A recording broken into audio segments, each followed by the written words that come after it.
Alright, Kyle, I see you're online.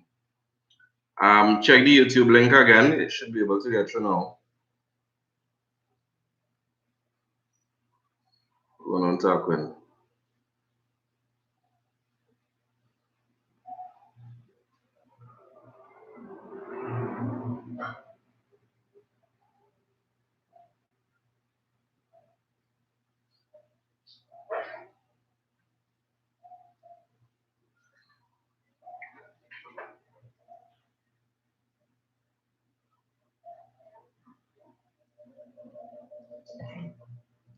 So Kyle, you could try the YouTube link again. It's back up now. Try it out now and come on board.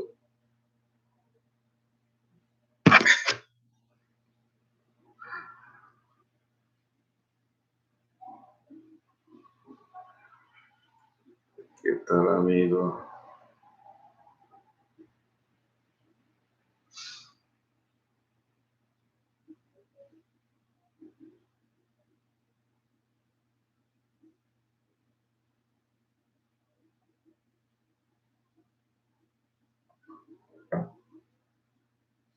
All right, I can see you. All right, so Kyle is now 18 minutes past 10. Let's wait a bit and we'll see if we get some other persons to come on board. I'm seeing something wild cherry.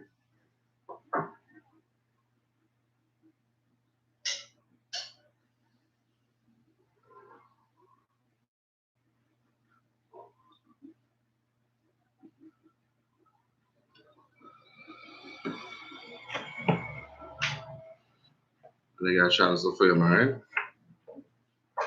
When you got a chance to film.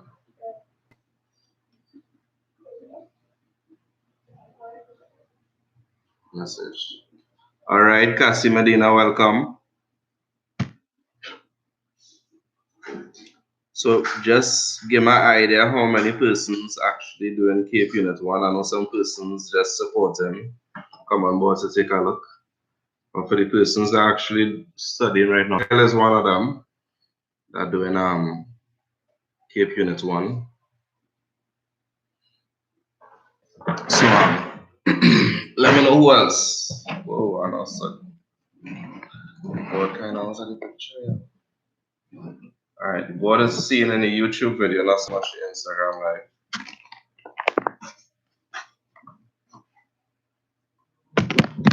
Matter of fact, we'll see if I can stay live on both platforms.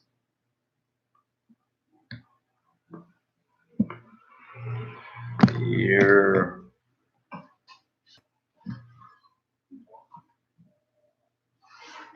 On both.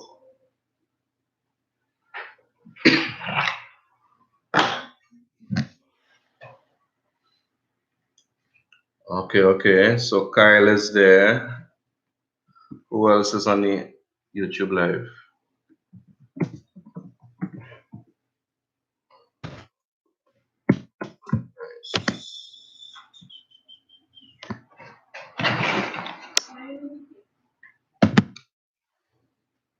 Cancel.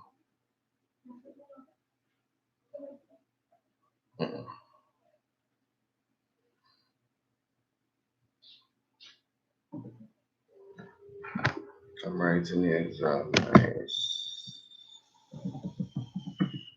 I'm looking for some of my students from St. Mary's. It seems like your people sleeping late this morning, right?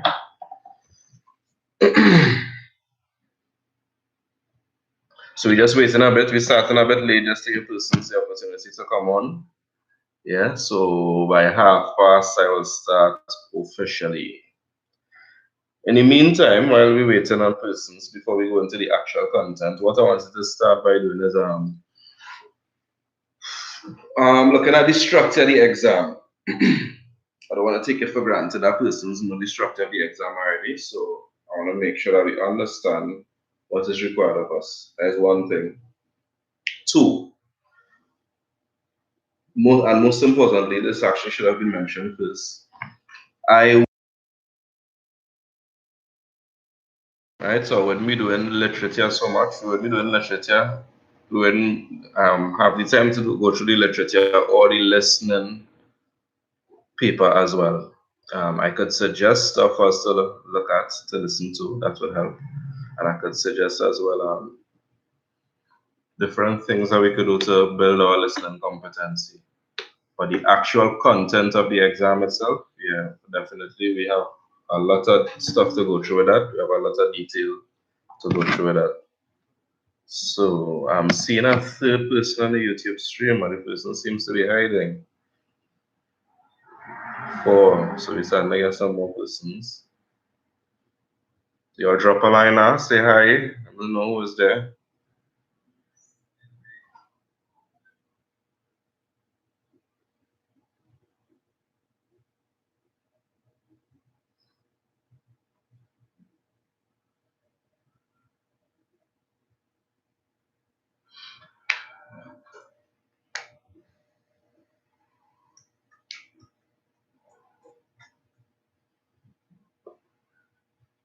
Just a couple more minutes. Right. Let me go through in the meantime with the structure of the exam. So as we know, excuse me, Cape Spanish exam. 1 second. Yes, Starkwen. I know the writing. If it's the writing you're talking about, let me know the writing will come across inverted on this camera, but with the YouTube camera, where we live as well, we're actually doing is the main reason for the class. On the YouTube camera, it should be cool. The image should be normal, it should be seen as normal.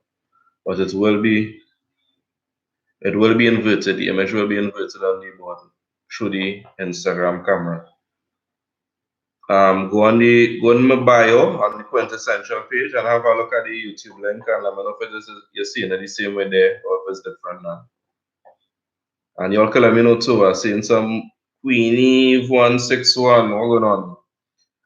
Looking out for you all on the YouTube. Drop a line, let me know that you're there. I know Kyle is there waiting. So all the persons are there, let me know. Nice. Thanks, TQ.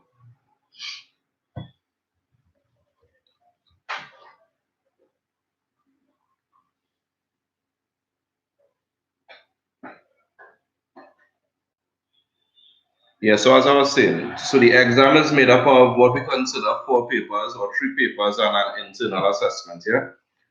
Paper 1 is the listening exam, and the listening exam consists of 45 multiple choice questions. You will have 1.5 hours to do this exam. Whether lucky or unlucky, I guess that's all up to your perspective. But in the past, when I did keep, how many years ago, we would have had to do for the listening exam, the paper 1, we'd have had to do listening comprehension in the form of writing all the answers. Now, students have the ability since about 2 years, since last year, yeah. Since last year, students now answer based on multiple choice type. So we still have the same sections. We still have the section A, which is 5 selections, and section B, which is 2 selections. Excuse me. Section A is 5 short selections. Section B is 2 interviews. Yeah. Thank you, Queenie. You're welcome. 1 second. Video stream is smooth. Nice. Glad to hear that, Kyle. Right. So in the past, we'd have had to write out the answers, but now, luckily, it's just multiple choice for you. So you have 45 multiple choice questions in total, and 1.5 hours to answer those questions. And the listening paper or the listening exam comprises 30% of your overall mark. That's paper 1. Paper 2 is the reading and writing, and that also comprises 30% of your overall mark. Now we need to understand this paper, especially and understand what is required of us. So the paper 2, we have 2 sections, section A and section B. But in total, you'll be answering 3, what's going on, Marielle? In total, you'll be answering 3 questions. You'll be doing 2 reading comprehension passages, and you'll be answering 1 or writing 1 essay out of a possible 5 choices. The reading comprehension passages, we have no choice in that. And the first one, or question number one in the reading comprehension, will be where we have to respond in Spanish. The second one will be we have to respond in English. Now, of course, both passages are in Spanish, but the first one, our responses need to be in Spanish. Second one, our responses need to be in English. Why? What exactly is CAPE testing here? For the first question, we respond in Spanish. They are checking to see our expression in Spanish, our ability to state things in our own words. That is a very it's very important that you don't just take out bits and pieces from the passage and just transcribe it in your answer. You'll actually lose marks for that. So what you need to do actually is to develop your vocabulary in such a way so that you have multiple ways of explaining the same thing. Yeah? Uh, Sort of what we call circumlocution sometimes, here, where it is different ways of saying the same thing. And what will be key to this is knowing the synonyms in Spanish. All right? So, first, reading comprehension, answering in Spanish, and it's testing our ability to express stuff in our own words in Spanish, not regurgitating or transcribing from the passage. One sec. Yes, Queen Eve, I'm seeing your message. No problem. Go ahead and send the message. I will respond after. I will be able to respond right away. Right. So that is the first Kyle you're following me. I'm seeing the last message you sent was that the video stream is smooth. Just set my thumbs up or some sort of feedback to know that you're with me and you're following. Yeah.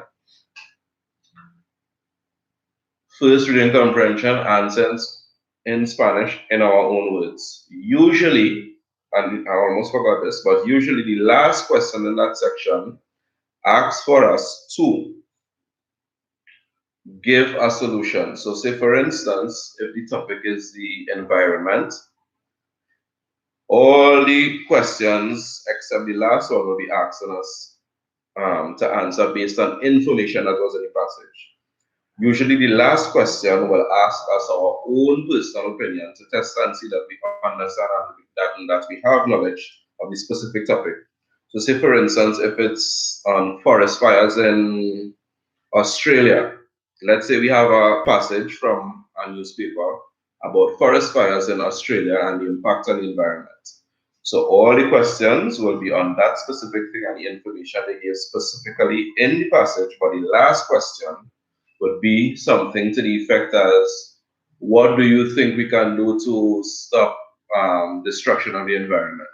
So you have to not only understand the passage and what is said there, but you have to also have general knowledge on the topic in particular, yeah? The second reading passage, which is in section A, the second reading passage is based on, sorry, we have to answer in English. So this is where they test your ability to, let's say, translate, for want of a better word, translate or give and show our understanding of the words in Spanish of what was given in the passage, right? The two reading comprehension passages always come from modules 1 and 3. I repeat that. The two reading comprehension passages always come from module 1 and 3. And then when we write in the essay topics are always based on module 2. So it's not only about knowing the information here, but we also have to be sure to know that as best as possible, we know points for our topic and against our topic. Some persons might say, well, make sure you know this one topic good so that you can answer that perfectly. Sometimes that's not always the best solution. That's not always the best thing to do. And if it is that we look at and read the subject reports for CAPE, you will recognize that if it is students, they will usually give one topic to answer the essay that is more difficult than the others.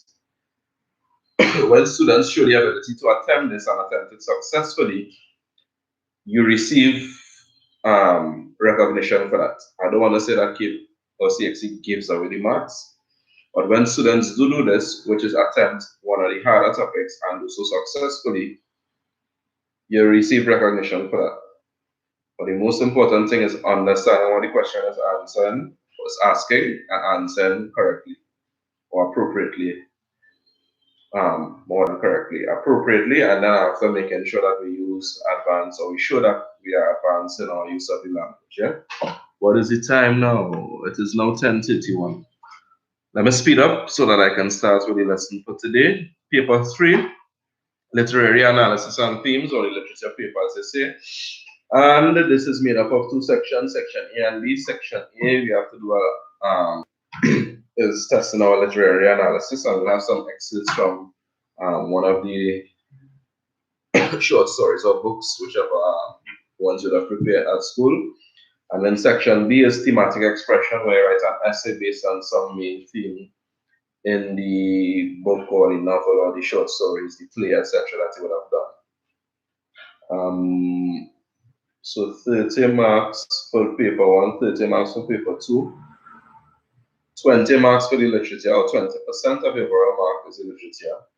And finally, for the internal assessment, which is what you should have been going through with your teacher at school, that also comprises 20%, right? So if we have any other questions based on the exam itself and the format of the exam, feel free to shoot me a direct message and I'll respond to those, but I want to be giving the lesson today. So today, the structure of how we're going to do this, we're going to learn some vocabulary and useful expressions. Then after that, we'll go into the specific content of the of what we're doing. So we're moving back to front basically. We're starting off with module 3. And module 3 is el medio ambiente. Just shoot me a message to make sure that you see the board properly, right?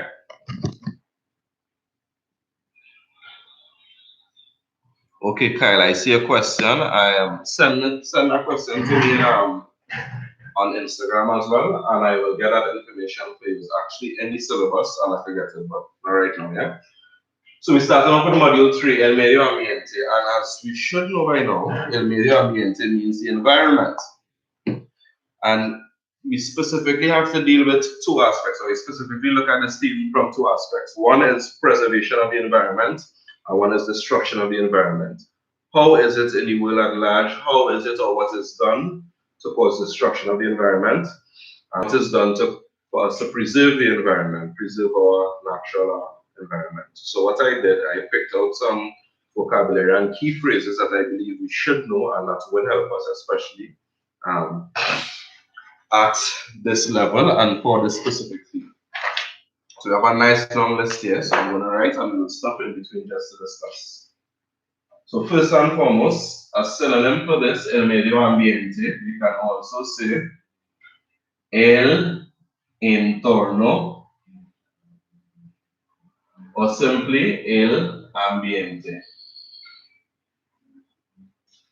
All of these mean the same thing, the environment. Yeah, the next word that we look at is la naturaleza, which is nature. So I'll move a bit quick so that we could get as much time to discuss in between as well, yeah? I'm seeing some more persons coming on board on Instagram. You want to check the YouTube stream as well, you will get better coverage of the board there, yeah? La naturaleza, nature, la supervivencia, and what I'm doing here as well is just as I said, we need to know as much synonyms as possible. In many cases where it's possible, I will be giving us synonyms, different ways of saying the same thing, yeah? La supervivencia and la sobrevivencia.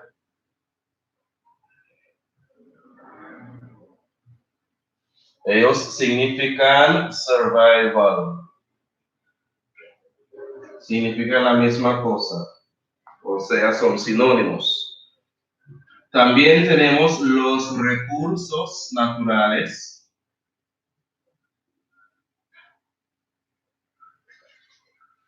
Natural resources.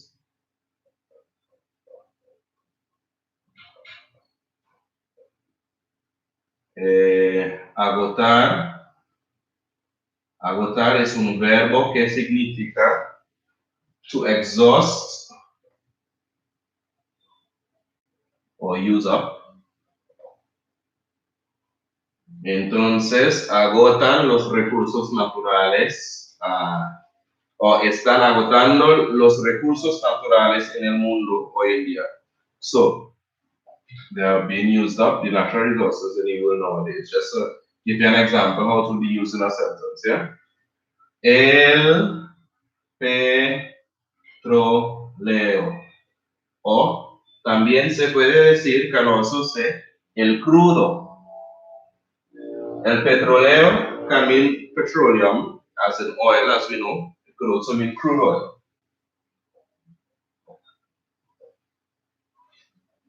Number 7, el combustible.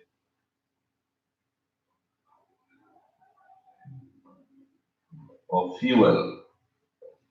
¿Y qué es el combustible? What is el combustible? Cualquiera cosa, o sea, cualquiera material que se puede usar para empezar un fuego, se puede constituir como combustible. So let me just give you a minute or so just to finish. I'm seeing some more persons joining. Yeah. Hemisphere tours, what's up? Send a request.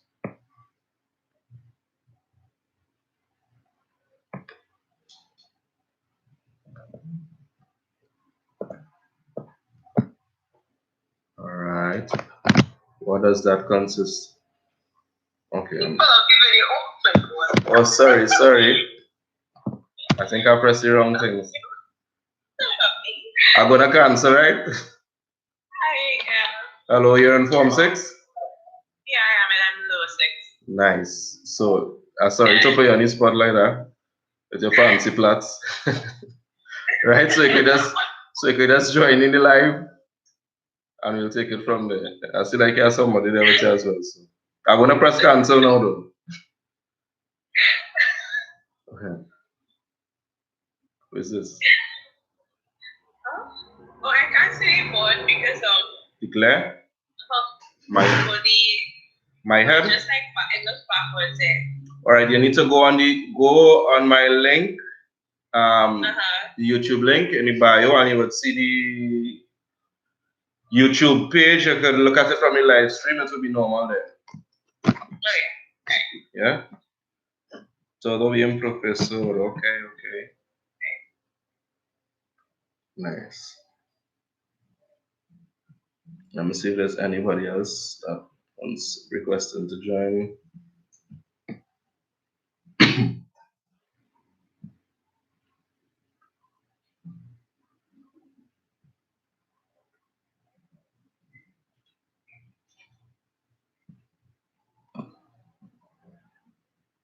Nice. So can I erase this now?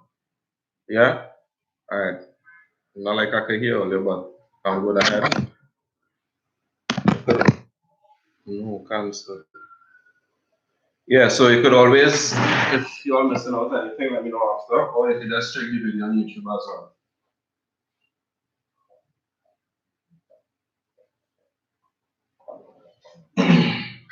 Excuse me.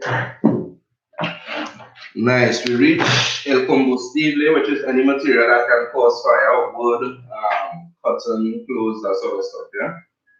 Petroleum, all these things can cause fire to be caused. So we continue. Number 8 will be tomar medidas. This is a D. Let me write that button so that persons can see.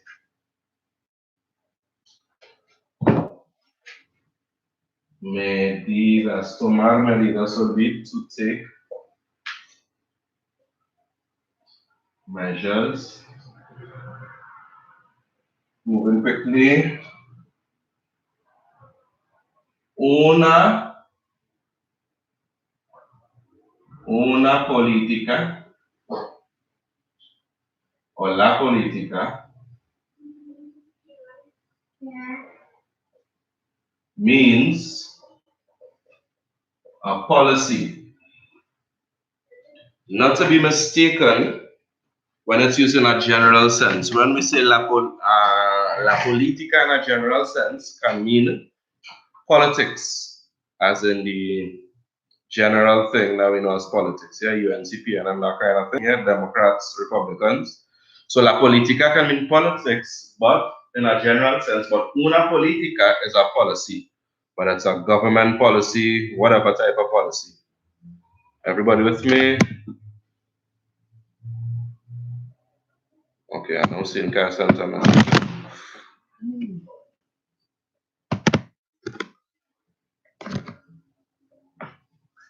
Una politica policy, that's in a general sense of policy. Excuse me. To pollute, we can say polucionar or contaminar. They both mean to pollute.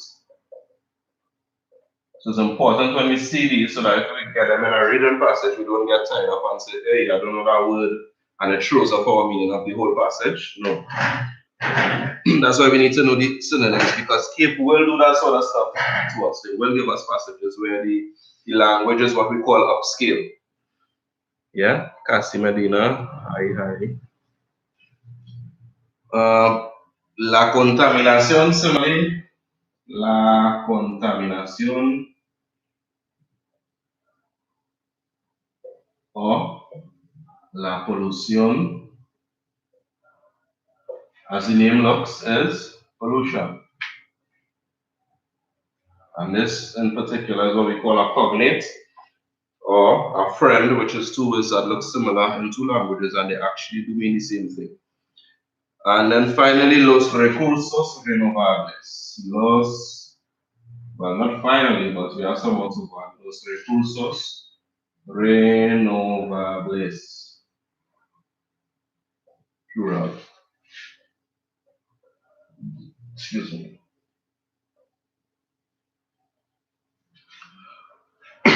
Excuse me.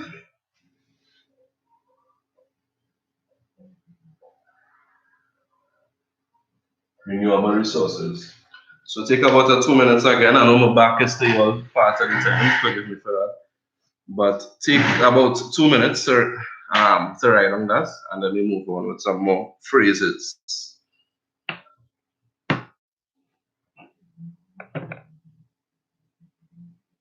So I'm seeing more and more persons in the live, but I want to encourage you all to go to the YouTube page. Go to the YouTube page, the link is in the bio. And through the YouTube page, you could see the whole board properly. The image will not be inverted either. All right, Nero, what's going on? I'm seeing Nero on board. I ain't seen none of my lower 6 students though. If you all there, let me know.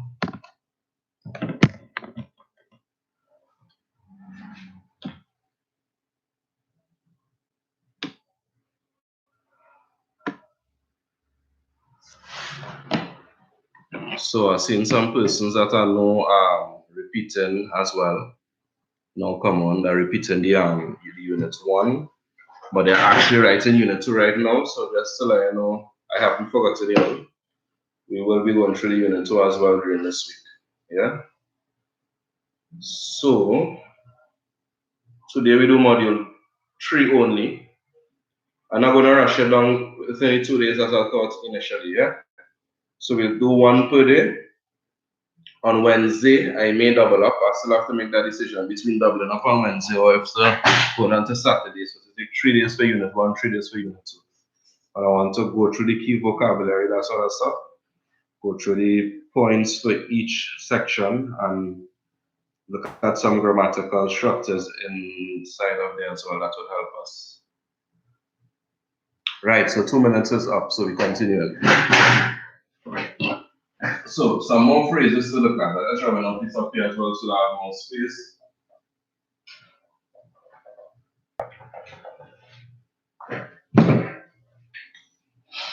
Some phrases, la distribución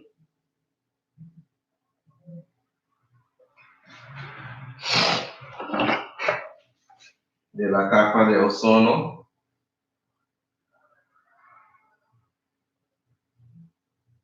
O-Z-O-N-O, which is the destruction of the ozone layer.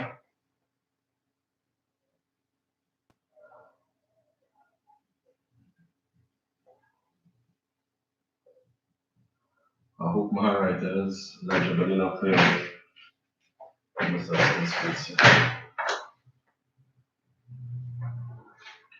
El agujero de ozono hole in the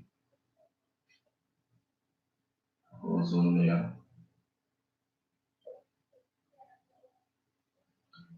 El recalentamiento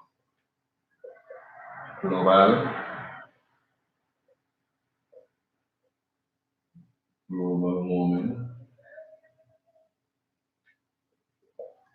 Number 4, el efecto invernadero.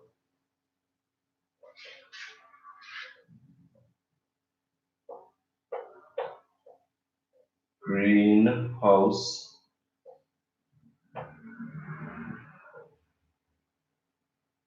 effect. Let's see if I can squeeze in number 5 here, which is modificar el ecosistema.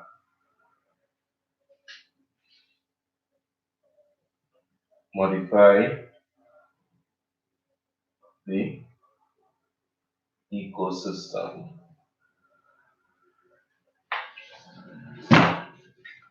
Right, so let me give you all a couple minutes just to write on that.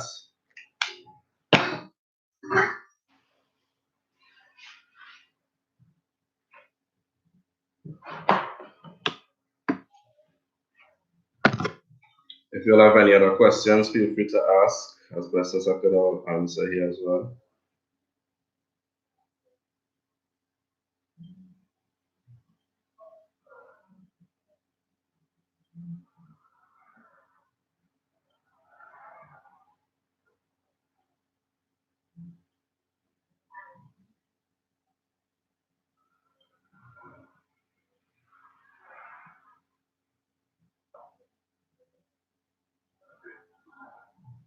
Nice, thank you, Queenie.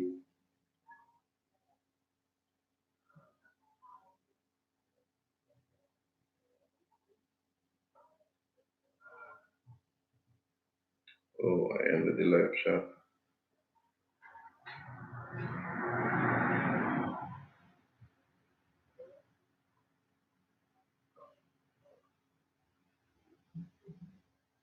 Sorry guys, I think I ended the live in error there.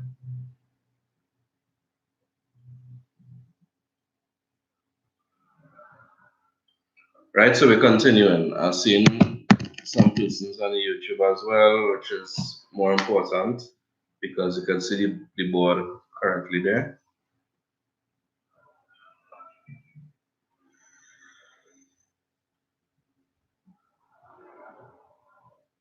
Just bear with me one sec, guys.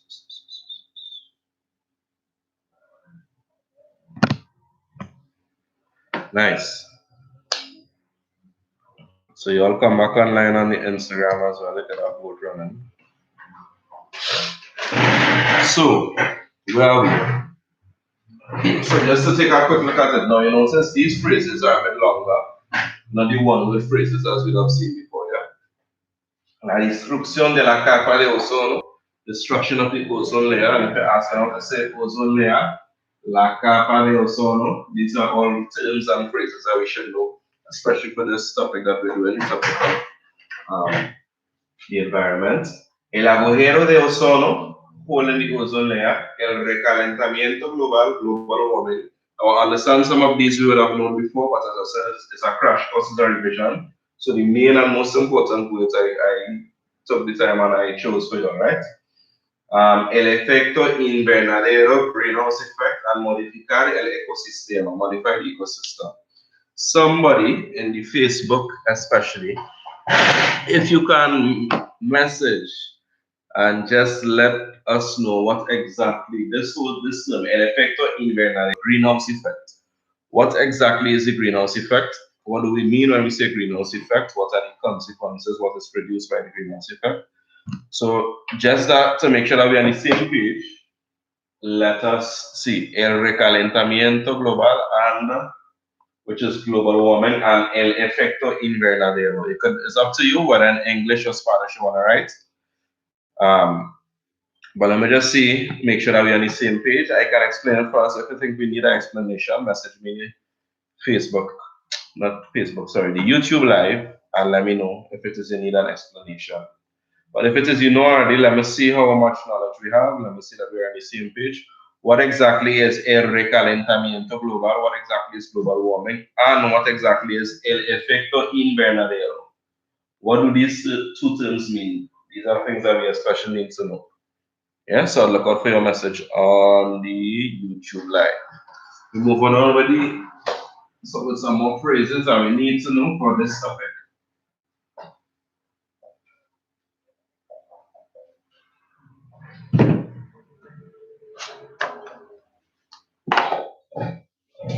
Right, so this one, wrong pen, sorry.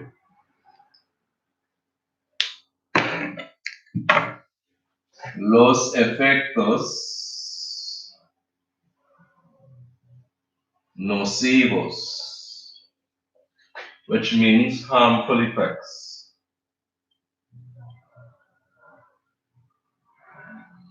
However, very important that we know there are many different ways. Alright, that's the thing here. There are very different ways of saying this word in particular, harmful. And we need to know those other words for two reasons. One, keep me bringing to the passage first, another one of the words. Or two, we may have essay, not an essay, a reading comprehension where we are, sorry, my head is not in frame. We may have a reading comprehension passage where we have to describe an effect or something, and the word used in the passage may be nocebo. So we must be able to write it or express it in our own words. Yes, Nero. When we reach the module 2, which is Wednesday, I'll be giving you essay pointers, but not today. Today we get some pointers on the reading comprehension passages, that aspect. So by Wednesday we'll be getting some essay pointers, and we'll also be looking at the content for the essays and what we need to know, both points for guys. But the point I was making is nocivo, which means harmful. Another way of saying that is dañoso or dañino. So all these are different ways of saying the same thing, harmful. And the opposite of that, harmless, is inocuo. This is an I, by the way, not an accent. inocuo, which means harmless. Yeah? Causar daños. Daños is harms. Irreversibles.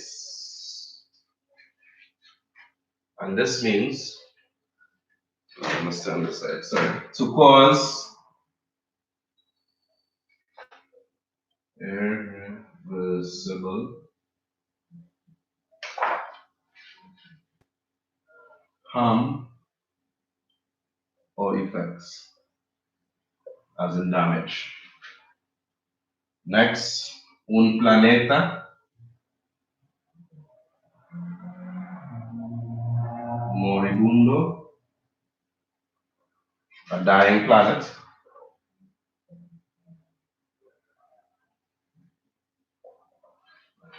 This is a nice phrase to know, for instance, here in the last question in the reading comprehension passage, it asks us what is our description of the planet, or what would we say is the fate of our planet if it is we do not preserve the environment. This is a nice phrase that we can use. A tener o tendremos, we will have un planeta moribundo. M-O-R-I-B-U-N-D-O. So it's not only about just knowing the vocabulary, but knowing how to use them in context. Over on Marlon. How's you treating you? No shucks, there's your wrong man. My bad. Nice. So un planeta moribundo, and also a point to note, although planeta ends in A, as we can see here, it's a masculine noun. So not to confuse that. Los países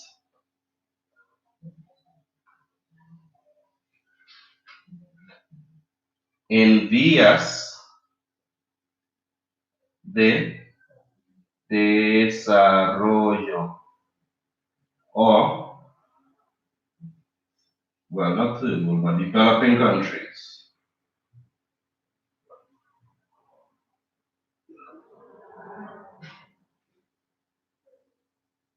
Another way of saying this, developing countries, persons that do economics will know that developing countries was once called, at another period of time, third world countries. And to say third world countries, we say los países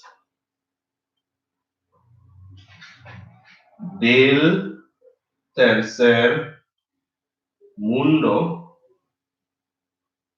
This is one phrase, or tercer mundistas. And this means third world countries.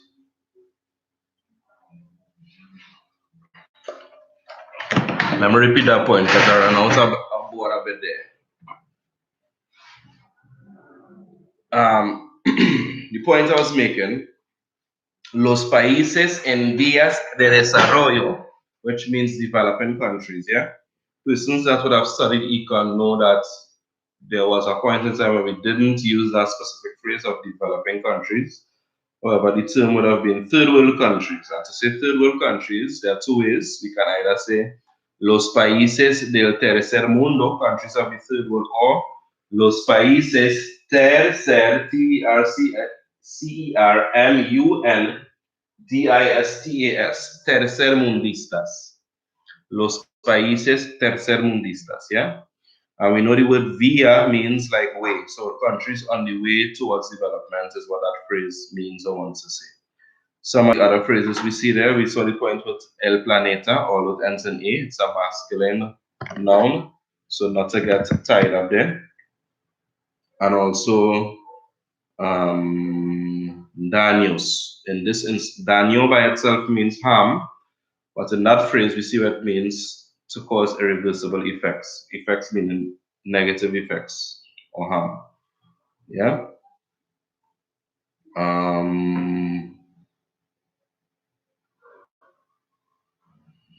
Yeah, that's it.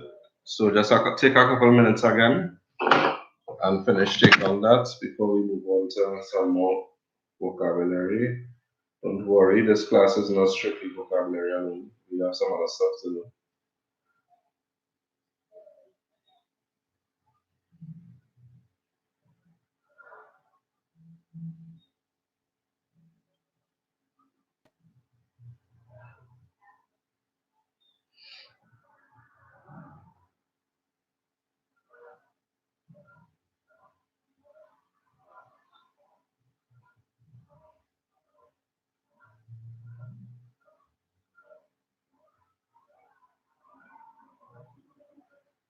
Right, so who I'm seeing 5 people now on the Facebook feed, the YouTube. I don't know why I keep saying Facebook.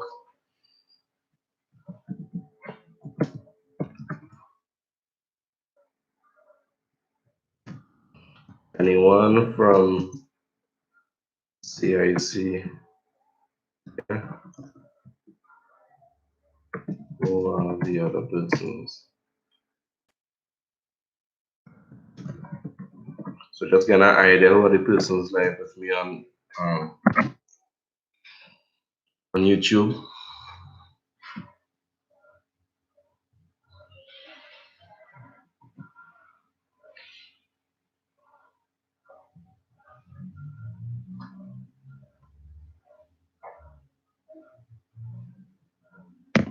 Hopefully they answer. Yes, Cassie, I know. On the Instagram feed or the Instagram video, the words on the board will be inverted. So what I'm telling persons to do is to go on YouTube and you will see the words on the board like normal. They would appear as they should. Yeah.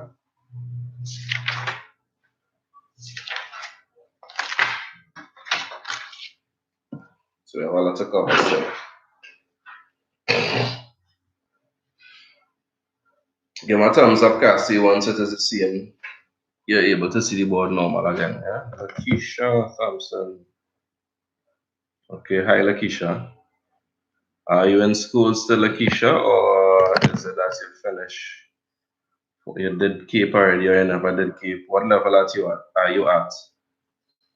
Are you still in school, doing Cape? Not there yet?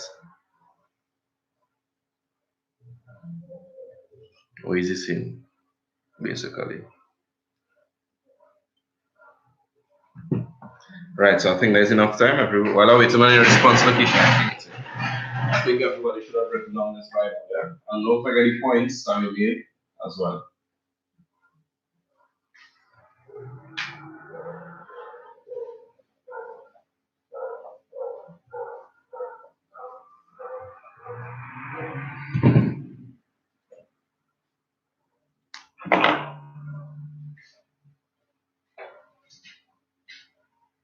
Another key thing to know, moving forward, I'll reach 9 years now. Sostenible and sustentable, they are both synonyms meaning sustainable.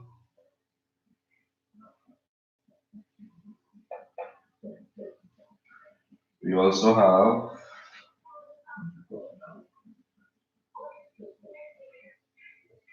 la crisis petroleo, oil crisis.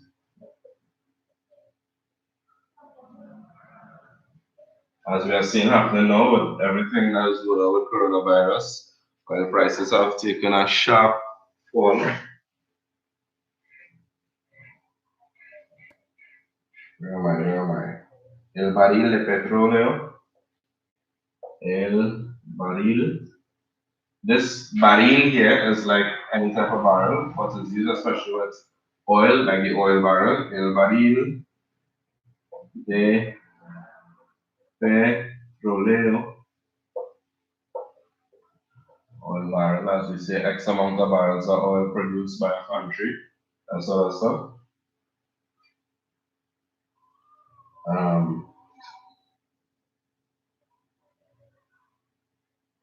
Los residuos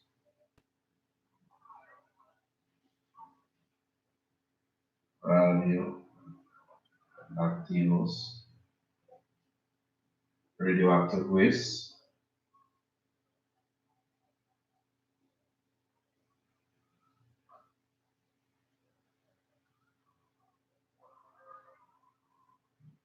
Finally, stop and now pause here today. La mancha de petróleo.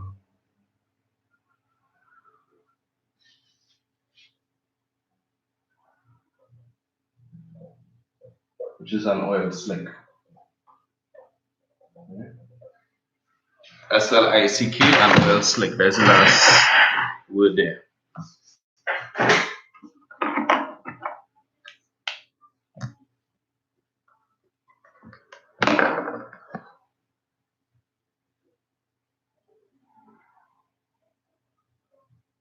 Okay.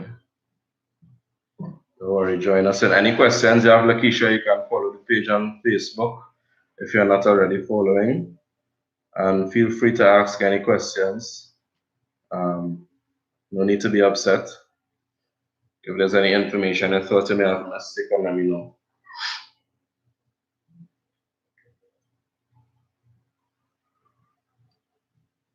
Right. Nice. So that's it for the vocabulary, basically, yeah? What we need to be able to do is not just learn the vocabulary in isolation, but know how to mix them together, know how to bring them together to formulate our own thoughts, our own opinions, and our own expressions based on the vocabulary. What I like to tell students, keep it simple. Academic writing is not about, and academic writing is basically what we're doing at this level, Cape Advanced level, and even if you're going to university. Academic writing is simple to the point writing. Yes, there may be big words in it, but as best as possible, reaching straight to the point, what we like to call being succinct. So, we could use a lot of phrases to describe one little idea, or we could use one phrase that covers or encapsulates the whole idea. That is what academic writing is about. So when we use in these phrases, as much as they may seem as big words, as we would like to call it, or upscale ways of writing stuff, I'm just not reading that message here. As much as it may seem like that, really and truly keep our sentence structure simple. Subject, the personal thing that does the action, the verb, object, person receives the action. Simple like that. Yeah. We will learn some other structures that we can employ that will elevate or help us to elevate our mark or the quality of the grade that we receive, and that will be based on our expression there. So these things we will learn eventually, but as best as possible, where you know, keep it simple. Yeah. So you want to go now into the different aspects of the environment, which is preserving the environment one and destruction of the environment. And we're going to see what are the different aspects of preservation of the environment and what benefits we derive from these things. And we're going to look at what are the different aspects of destruction of the environment. What challenges do we face and what solutions there may be in some instances, if there are solutions to some of the things that we do that destroy the environment. So that's it for this. Let us move on now and more about this. Start to make up.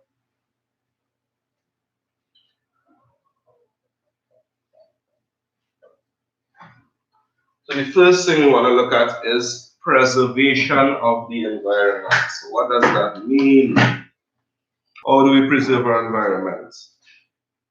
So there are three things that we do, and we'll deal with them point by point. 1 second. Bam, already following. No questions. I'm not writing the names down. So I basically taught myself Spanish. This is great. What you're doing. Thank you, Lakeisha, for your kind words. I myself have a high interest in Spanish. I guess that's why I'm here. So the first aspect of, let me see if I can move the screen a bit so that you all will see my head in the picture. Nice. So 3 ways to preserve the environment. I'm going to say them up front first. There's recycling, reforestation, and natural reserves. Those are the 3 main ways that we learn that we preserve the environment.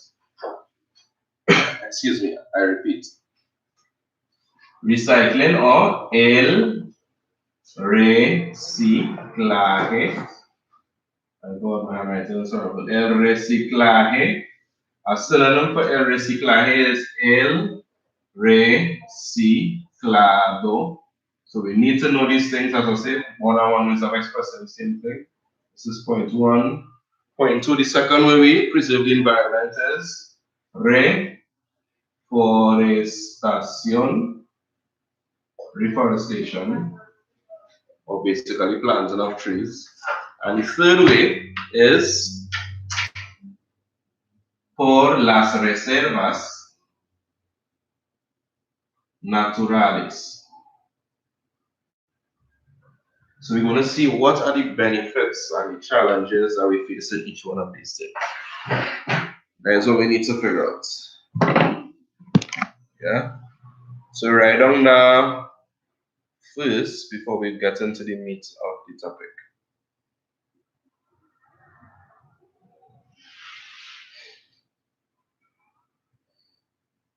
All right. No, I'm seeing no questions for my story. Hola. Hermana.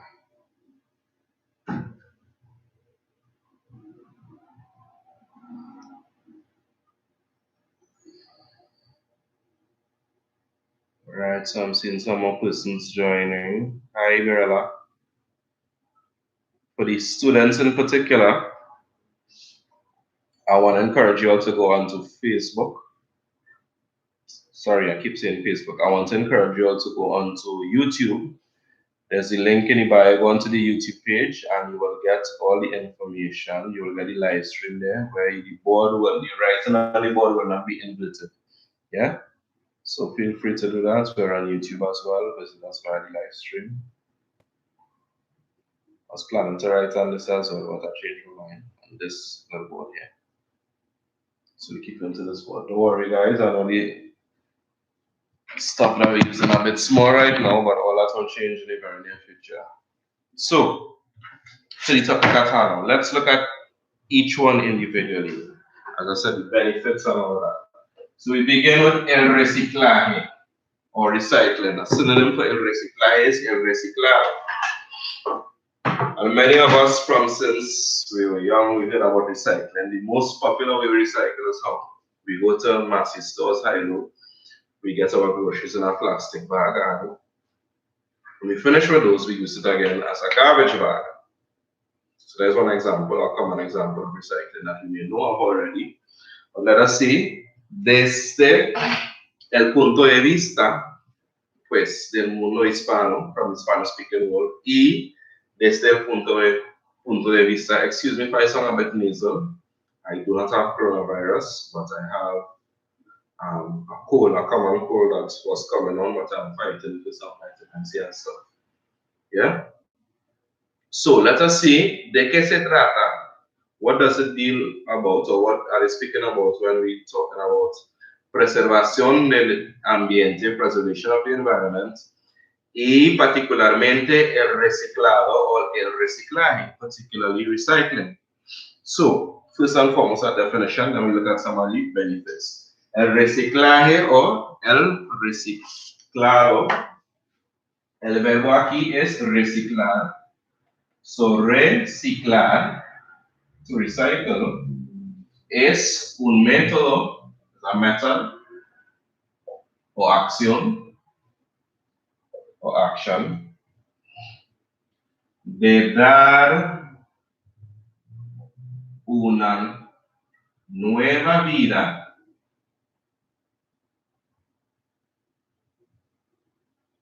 de un material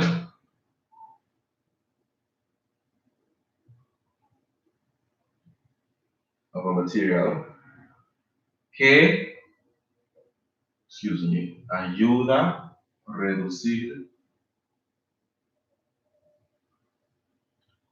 el consumo de esta materia.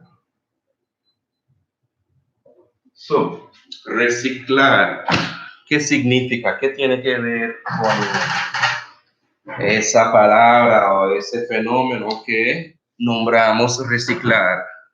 Is that whatever action or method that we use to give what we would call a new life to something. Sorry, just reading something. Nice. So it's basically just as I explained with the example of the grocery bags. The original purpose of that bag was to store our groceries, but we give it a new life when it is we keep it and we use it to put garbage. Lo usamos como una basura. O lo usamos para, como una bolsa para echar nuestra basura.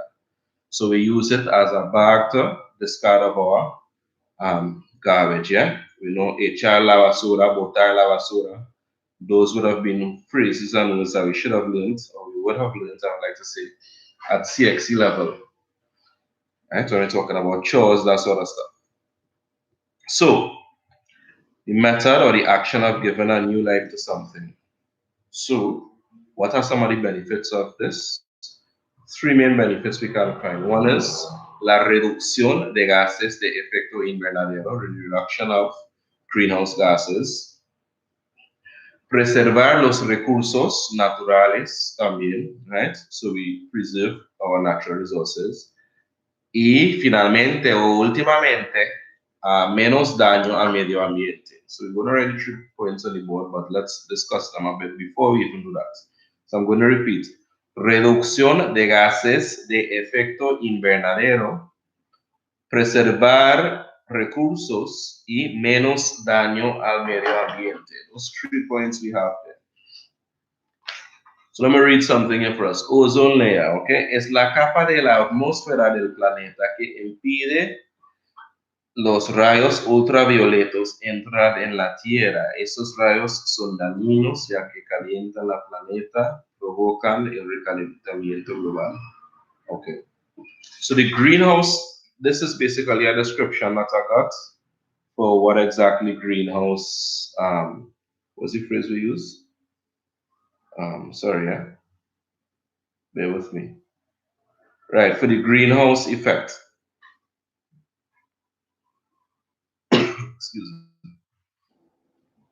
The greenhouse effect is basically the effect that happens when, basically because of the gases that we use, a lot of carbon dioxide in the environment. One of the atmospheres, or one of the layers of the atmosphere, which is the outer strata of the Earth, is what we call the ozone layer. When you have a lot of carbon dioxide in here, this causes a hole to be formed in the ozone layer so that the Earth's surface doesn't cool as it should. When it doesn't cool as it should, or carbon dioxide is one of these gases, so these are what we call greenhouse gases. They cause the Earth to heat more than it should, and they cause a hole in the ozone layer. Just to give us an example of what exactly we're speaking about when we use these terms, because I know it's very possible we may be using them even in English and not fully understand what it is they mean by these things, yeah? So we have certain gases that make up our atmosphere, and they cause us to have, because of the pollution, air pollution, we have a hole in the ozone layer. When we have a hole in the ozone layer, and the presence of some of these gases, the Earth's surface doesn't cool as it should. These gases heat up the Earth actually, or help the Earth to stay hot and not cool as it should. So this is what we call greenhouse gases, and global warming is this whole thing that takes place where it is the Earth doesn't cool as it should because of the presence of these greenhouse gases in the atmosphere. It maintains a certain high or hot temperature in the Earth's surface. Yeah, so we see how everything is interrelated and linked. So now, let us see some of the benefits. Let's write them down. I've read them out just now. But now that we have an understanding of it from the discussion, let's get the actual points behind it. So we have the benefits of recycling or using something again, los beneficios son, uno, la reducción de gases de efecto invernadero, reduction of greenhouse gases. Number two, preservar o la preservación de recursos naturales. And finally, menos daño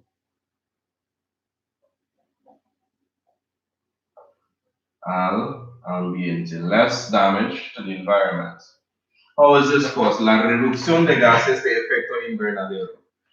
The whole, we are able to construct many of the things that we do, for instance, plastic bags and cars, anything, iron, steel, all these things are able to be produced or constructed in factories. These factories emit waste in the form of smoke and carbon dioxide. So if the whole thinking behind it is if we reduce the reduction of greenhouse gases is caused by recycling, because if it is, we limit the demand for it. In other words, there's a drastic reduction in more persons use plastic bags. The supplier will have to make less. That's the thinking behind it, yeah? Or the theory or the thinking plays out in reality, that's a totally different idea. But when these big companies, because people using plastic bags less, for instance, to give an example, we use plastic bags less because we do not throw it away when we use it one time, we use it for our garbage and stuff. Excuse 1 second. All right. So we use plastic bags less, which drives down or lowers, decreases the demand for it. If the demand is decreased, then the suppliers have to decrease their supply as well. Automatically, by decreasing their supply or producing less, it will be less gases that emitted because more production, more gas, less gases into the atmosphere, and by recycling or reusing stuff as much as possible, automatically we get this benefit, or that is thought at least. Reduction of greenhouse gases. Preservar los recursos. As we said, by recycling, we're giving another use to something. So we preserve our natural resources. If it is that we use an online forum like this to, instead of chalk, instead of paper, using those stuff, there's less demand for paper, so we preserve our resources as well. But when we use this paper, we don't just throw it away. We say, hey, let me use the underside of this paper as well. Yeah? So by reusing or recycling like that, we preserve our resources because less is used. We get more use from the same thing. And all in all, by doing these two things, we have less damage to the environment. So those are some of the benefits of recycling, and just to give us an idea, not just to state the points, but to understand why we say the points, to understand the rationale behind them. Yeah. We're moving on to the second point. Give me 1 second. Right. The second point, or the second way of preserving the environment, is reforestation or reforestation, or you go from reforestation. Reforestation is reforestar, and reforestar means to repoblar, to repopulate or replant un terreno. Some of us may have known already, but basically straightforward. Reforestation is planting again, basically. Hold on, Miss Van Young Savant.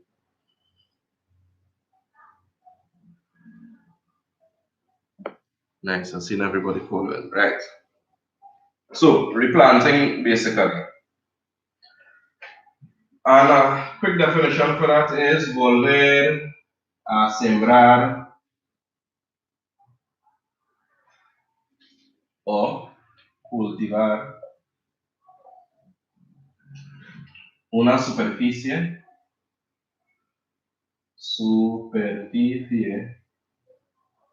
which means a surface, que había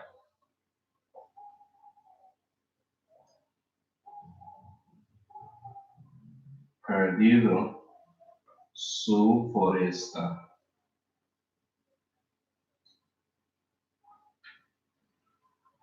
Right. Definition of reforestation: volver a sembrar, to replant. Sembrar is to sow, as in to plant, cultivar, to cultivate. And once we see, just a quick note on grammar here, a grammatical structure that we may see. Where's my reading pen? Nice. Once we see the verb volver, which means to return, volver a, forma verb in the infinitive, A-R-E-R-I-R-N-N. That means to do something again. So to replant or to recultivate, resow or recultivate a surface, una superficie, que había perdido su foresta, that has lost its forestry. Yeah? So that's the definition. And let us, even before we look at the benefits or the what's the word? Benefits is the word I think is a suitable word. Even before we look at the benefits of why of engaging in reforestation, we need to look at why may a place become reforested as well. Yeah, there are many different reasons. We have sobreexplotación de recursos forestales, or overexploitation of forest resources, which is the trees, los árboles. Excuse me 1 second. Yeah. So reforestation, sorry, the reasons why a place may lose its foresta or the forestry, the foliage and stuff, the trees.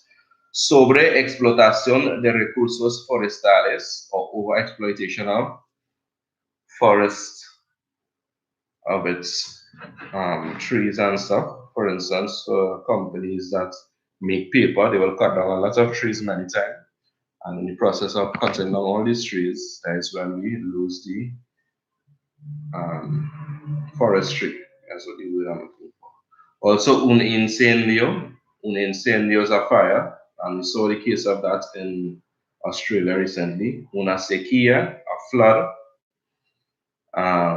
El avance de las zonas urbanas, o otra manera de decirlo, another way of saying it is la urbanización. So we have those 4 main reasons why a place may lose the trees and the forestry.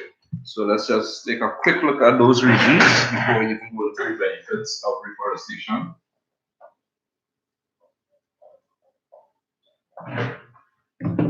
For instance, razones por perder la foresta. If by chance you're looking up this word, you will find it in any normal dictionaries, the word reference and that sort of stuff. So this is another excellent word that you can use when you're talking about the environment. La foresta, or forestry, or foliage, or the ground, the surface where it is trees and stuff are planted. Most likely you'll find it in an all Spanish dictionary, la foresta, and not in a translation dictionary where they get it from Spanish to English. So, razones por perder la foresta, reasons why a forest may lose its trees and forestry. There are 4 main reasons. Reason number 1 is sobre explotación, overexploitation de recursos, and these recursos or resources can be árboles, plantas, plants, trees, etc. Reason number 2 may be un incendio, which is a fire. Reason number 3, una sequía, a drought. Reason number 4, el avance de zonas urbanas, the advancement of urban zones, or la urbanización.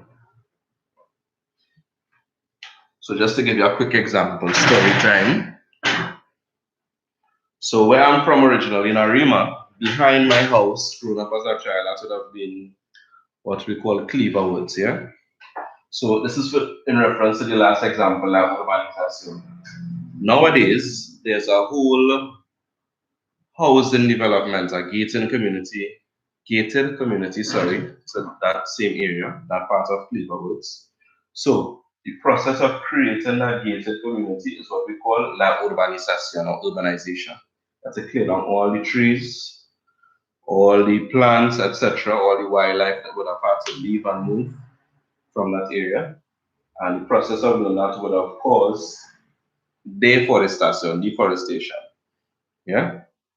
So let's just take down this quickly and then we look at the, so these were the reasons why, excuse me, these were the reasons why a place may lose its forestry in the first place. We know reforestation is one of the ways to preserve the environment, which is basically planting of trees. But we need to look at what are the benefits of those. Before we even go into the benefits, we take a look at why may an area lose its trees. What may cause that to happen? Once again, just want to remind you all, You can join in on Facebook.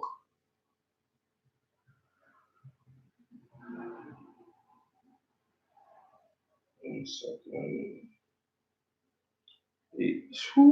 I still keep saying Facebook. You all can join in on YouTube. Follow my YouTube page, Quintessential Language Learning, and you can join me there as well.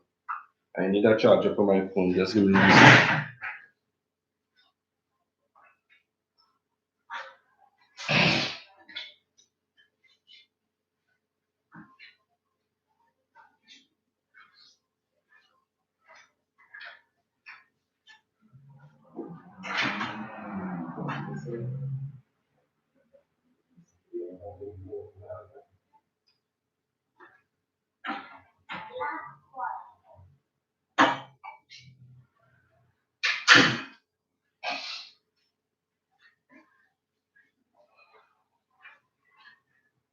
Nice. We're back.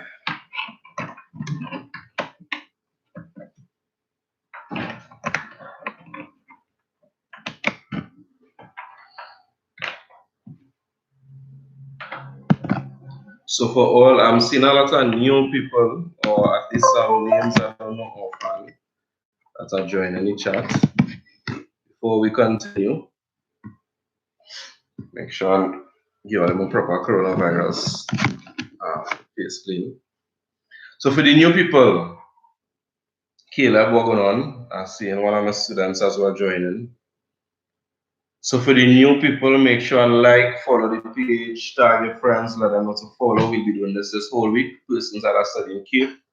Everybody like to focus on the CSEC. Everybody like to focus on the persons that are doing CSEC form by Spanish. But we are here to save the day. For the persons that are doing Cape as well, we are here to give you some pointers on how to approach. Okay, thanks, Caleb. We're here to give some pointers on how to approach what is the main content that we need to know in order to be successful at our exams as well. M. Lee, hola, ¿qué tal?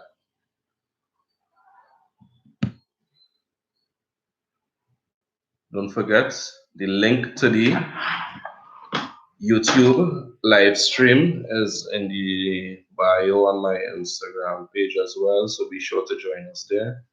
You'll be able to see the board better. I know that the image is inverted on WhatsApp, Instagram, but the image will be fine on YouTube. So join us on YouTube as well. And of course, if it is you join late, it will be posted on the YouTube channel, so you could go back and take a look at it in your own time, that kind of thing. I know some persons may not have been home or you might have different lessons. We're here to help you out, so just go and take a look at it later on when you get a chance. Or invite your friends to go and take a look at it later on. Right, so we looked at two things so far. We looked at recycling. We're still looking at preservation of the environment. How do we preserve the environment? Sorry. How do we preserve the environment? We looked at recycling first and the benefits of recycling. Then we looked at reforestation, found out what reforestation it means. We looked at the reasons why a place would lose its trees and its forestry in the first place to have to engage in reforestation. And now we're going to look at some of the benefits of reforestation to the environment and how this helps to preserve our environment. So,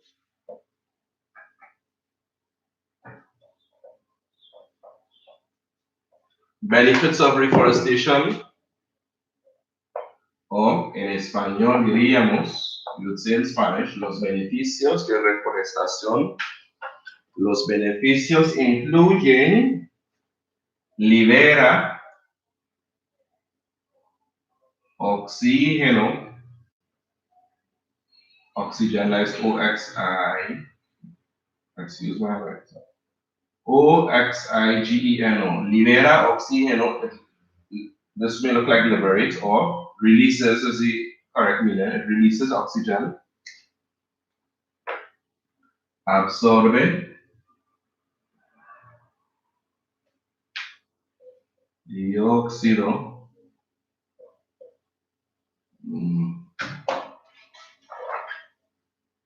de carbono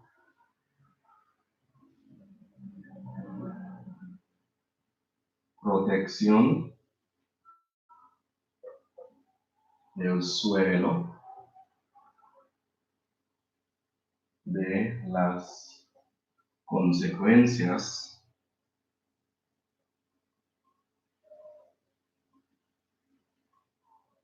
de la erosión,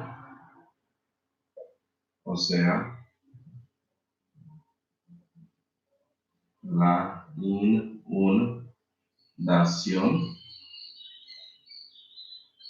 Él aporta una barrera contra el viento, aporta una barrera contra el viento. Y finalmente la última, producción de madera.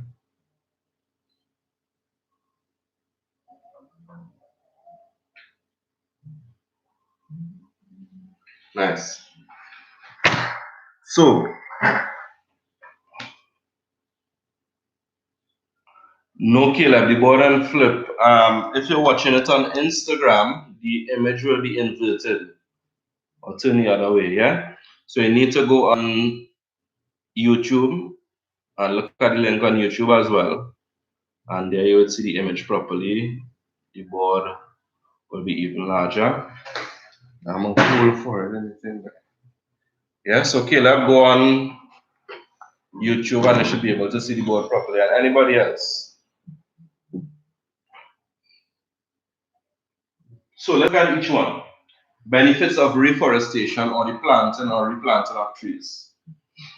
First and foremost, we know that trees, or we have learned in primary school science, agricultural science, social studies, we would have learned that planting trees and trees in general releases oxygen into the environment. So the first one, libera oxígeno, it releases oxygen. We know as well that trees take in carbon dioxide. So all that excess carbon dioxide that we were speaking about through pollution, the more trees we plant, they're able to, I don't want to say consume is not the word, but they will absorb them. They will absorb the carbon dioxide from the atmosphere, and that will help as well to cool the Earth's surface. Yeah? So absorbe dióxido de carbono, it absorbs carbon dioxide. Protección del suelo de las consecuencias de la erosión. Protection of the floor, el suelo is floor, de las consecuencias de la erosión, or the consequences of erosion. Or in other words, we may have learned before as well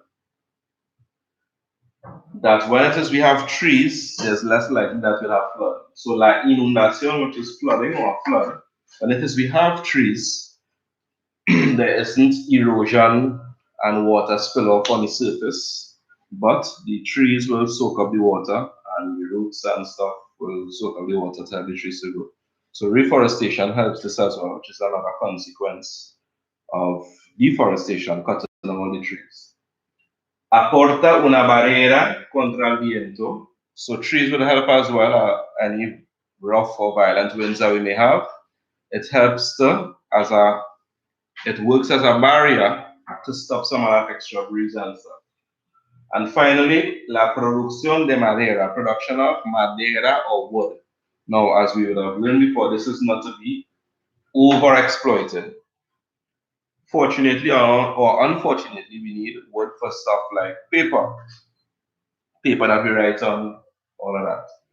The issue is not so much the production of wood for furniture and for paper and stuff, but the overproduction creates the problem, or the over-exploitation of using the wood for this causes this problem. And those are the benefits of reforestation. Moving quickly to the next point, which is natural reserves. That's the third way that we protect the environment. Las reservas naturales. So just to reiterate or repeat, we have reciclaje, recycling. We have reforestation. Recycling is giving something a new life, using it again. Reforestation, planting trees into the environment to help to preserve and protect the environment. We get more oxygen, less carbon dioxide in the environment, all these wonderful benefits. And thirdly, we have las reservas naturales.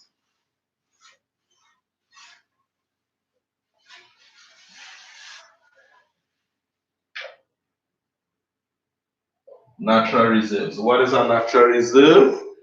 It is a natural reserve es un espacio protegido que permite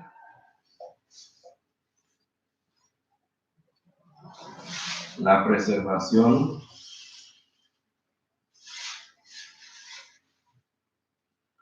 de las especies que la habitan.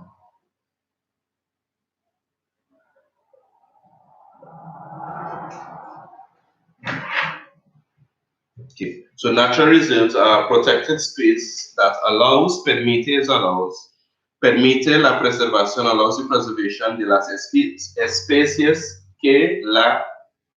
que lo habiten. Sorry, not la, que lo habiten. That lives in it. These species include two things. La flora, which is trees, any type of plants and stuff. La fauna. So the species will not only be limited to actual, animals that live in that space, but any fauna as well, any trees and stuff that are specific to that area.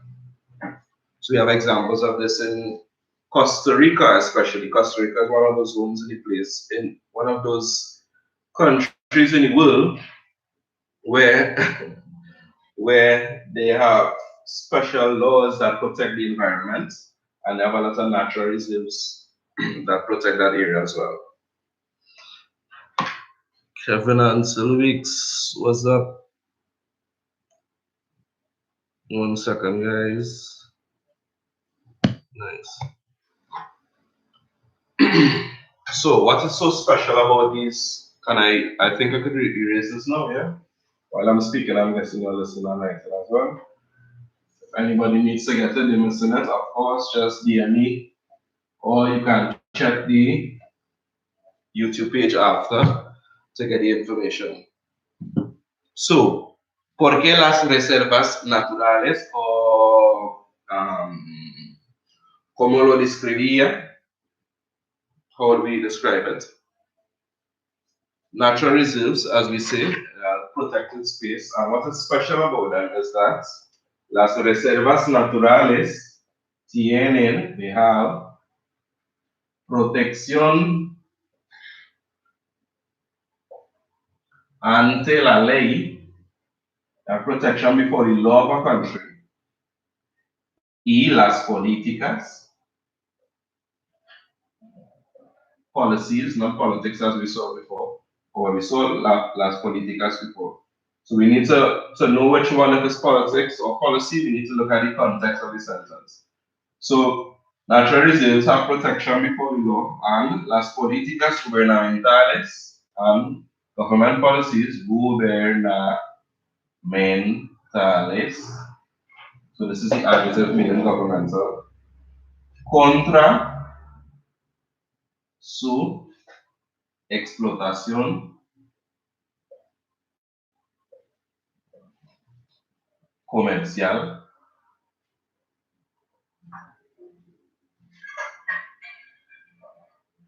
la construcción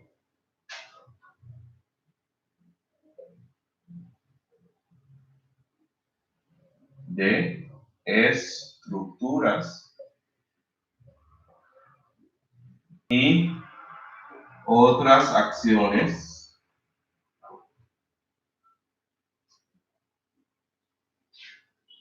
que cambian su condición natural.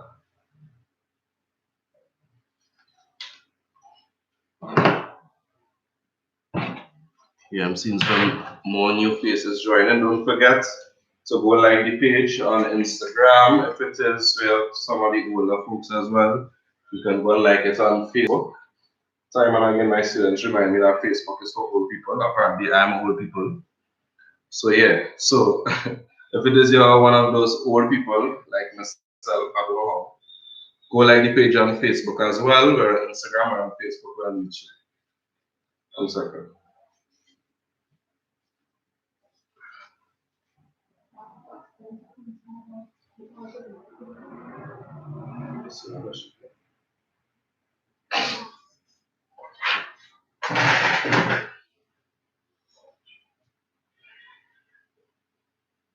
Nice, nice, nice, nice.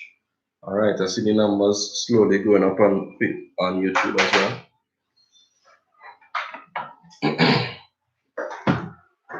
So let's go over this definition. Natural reserves tienen la protección o tienen protección ante la ley, they have protection before the law, y las políticas gubernamentales and government policies contra su explotación comercial, against the commercial exploitation, construction of structures, and other actions that can change a natural condition. So when we develop and implement natural reserves, what this does is that we say, listen, this area of land, this part of nature, the environment is to be untouched. You can enjoy it, but you cannot alter it in any way. So the example that we gave with urbanization, something that will never happen. We will never put up a physical structure in a natural reserve that causes us to break down trees or change the natural condition of the location in any way. Give me 1 second, guys.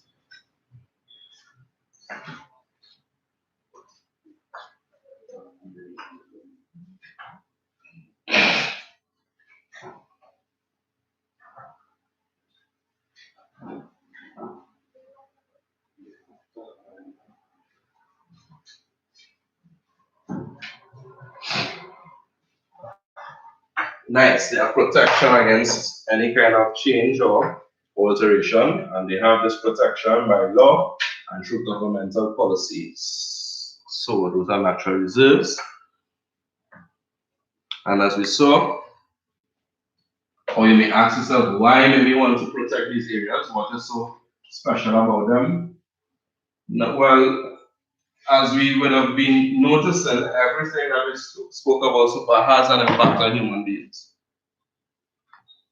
I'm just saying, 1 second. Just give me 1 second, guys. Let me just put this out here.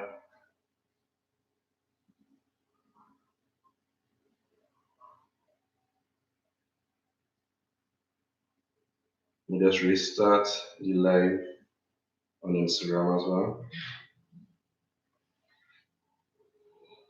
Nice. So I saw the live just stopped on Instagram there, but we live again. Nice. So everything that we have looked at so far in preserving the environment has some sort of impact on human beings, and there's a reason why we need to protect the environment. Why? Because it has an impact on us as human beings. When we recycle, we have less pollution. We have less greenhouse gases. We're able to breathe better. We have less climate change, that sort of stuff. When we do reforestation, we have more oxygen, we have less carbon dioxide. When we have natural reserves as well, we're able to protect our environment and preserve our natural flora and fauna from becoming extinct. So the reason for natural reserves is para proteger, to protect, or mantener, importante, to maintain or to keep as important,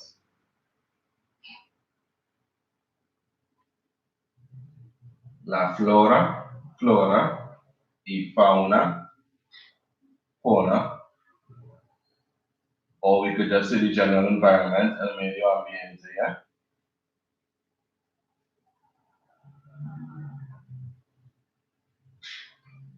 De un lugar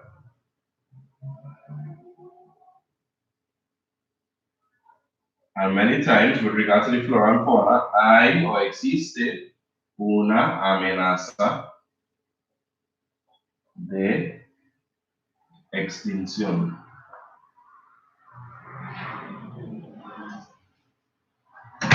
So one of the main things we recognize here is that everything is interconnected and we need flora and fauna to not be extinct so that we can not only enjoy of them but enjoy of the benefits that they also bring to us. So that's the rationale why, or the why behind having a natural reserve and protecting our environment. So we're taking on this, and then we are 1 hour and 35 minutes so far. We'll be looking at destruction of the environment next, and that should bring us to the end of our live feed. What I will encourage us to do is to make some points for, how to put it, make up some sentences where we give our opinion on importance of description of why we need to preserve the environment, how do we preserve it, that sort of stuff.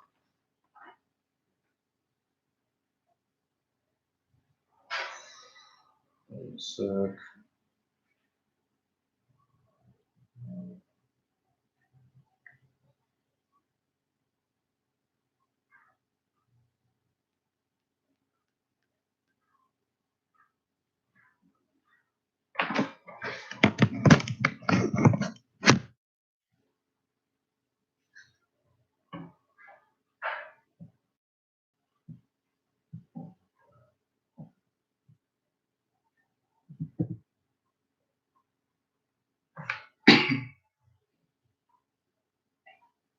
yeah, so let's take our 5 minutes break. We've done a lot of. So we're taking a 5 minutes break and then we're coming back to deal with destruction of the environment and how do we combat this challenge. So 5 minutes and we'll be back. I'm going to leave the live to run. If you all have any questions or anything in the meantime, I want to encourage you to type them up, send it to me via Instagram, via the live on YouTube as well. You can do that as well. Any questions or concerns?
Run live, so.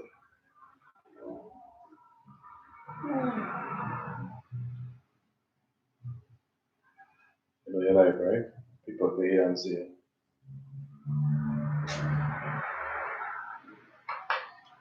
Excuse me, guys. That duty is well.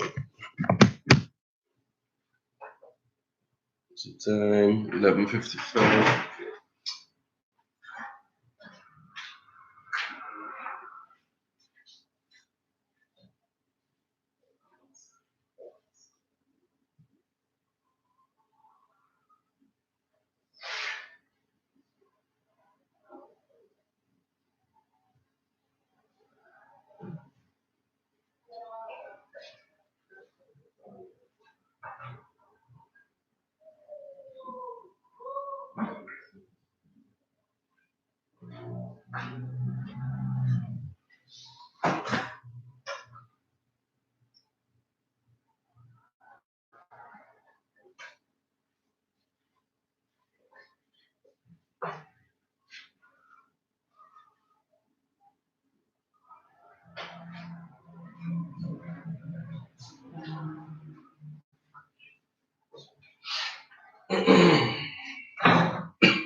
Nice. So let's go back.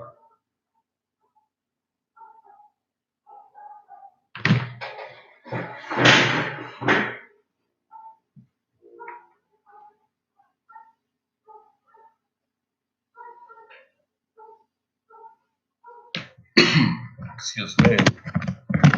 So let's continue. So we're looking at destruction of the environment now. Once again, there are three main ways that the environment is destroyed. So we have pollution, deforestation, and climate change. So we're going to look at these three next and see how exactly are they done. Pollution, first and foremost. So we're speeding up a bit now. Everybody with me? Give a thumbs up if you're there.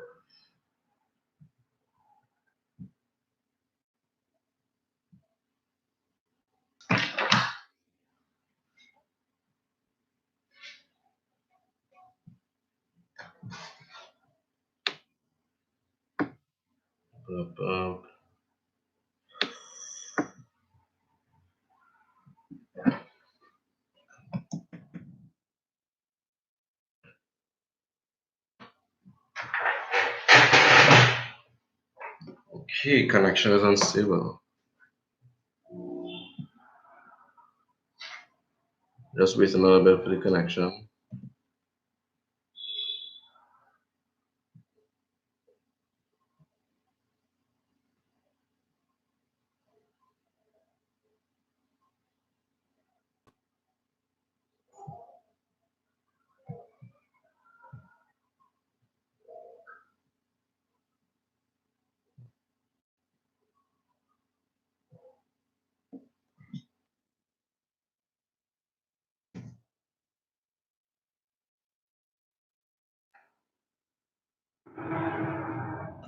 Yo, just give me a thumbs up so that I know that we're there still.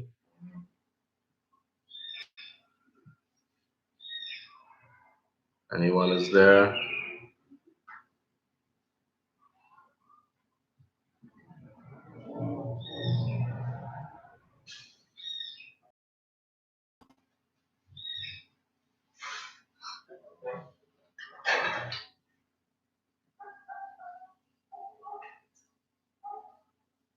Anyone is there? All right, I'm seeing 7 people online and I don't want to keep us too long, too late. So let's go straight into the lesson. Yeah. Nice. So destruction of the environment. Destrucción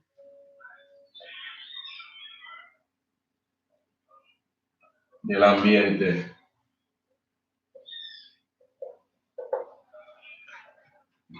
First way is through la polución.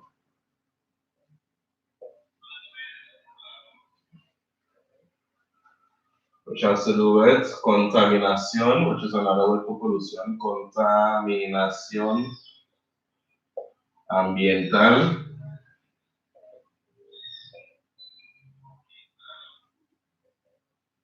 Que produce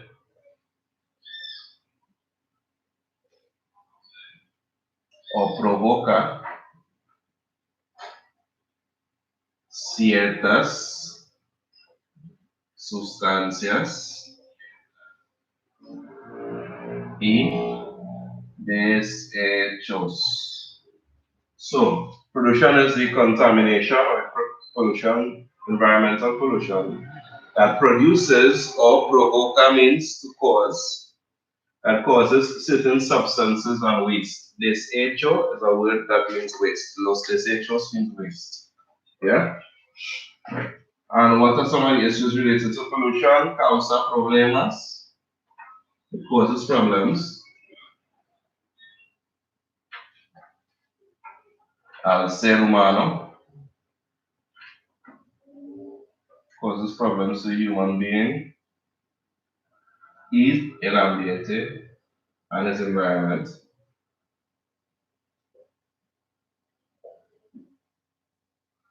Modifica,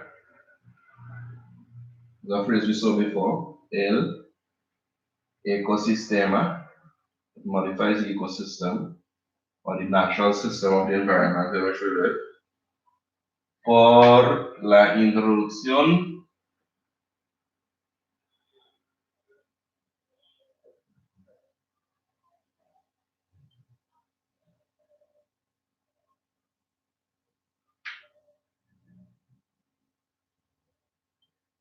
de un agente contaminante. So it causes problems to human beings and to our environment. That's what pollution does. We all know when we pollute, when we throw stuff into the rivers, into the drains, that causes flooding. Flooding directly affects us. Yeah, loss of property and damage to our property, livestock, that sort of stuff. Yeah. So it causes problems to the human beings and to the environment. Modifica el ecosistema por la introducción de un agente contaminante. Modifies our ecosystem or the natural system in which we live in the natural world, trees and stuff, and modifies the ecosystem by introducing some sort of contaminating agent. So the ecosystem, one ecosystem, maybe the seas. We have an oil spill, birds that would usually dive into the water to fish. When they dive, they have oil slick on them, la mancha de petróleo. Yeah, they have oil slick that is stuck on them. They are not able to breathe. They die. The fishes die. Persons can make a livelihood by fishing. So we see also a cyclical effect. Everybody is affected and it comes back around. Yeah. So it also modifies the ecosystem and it introduces contaminating agents. The oil didn't come from the water. So this is a contaminating or polluting agent that is introduced. And the third point is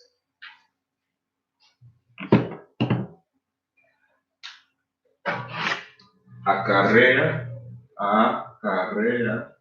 it results in una huella ambiental, environmental footprint. Es decir, this is to say, deja su marca en el planeta.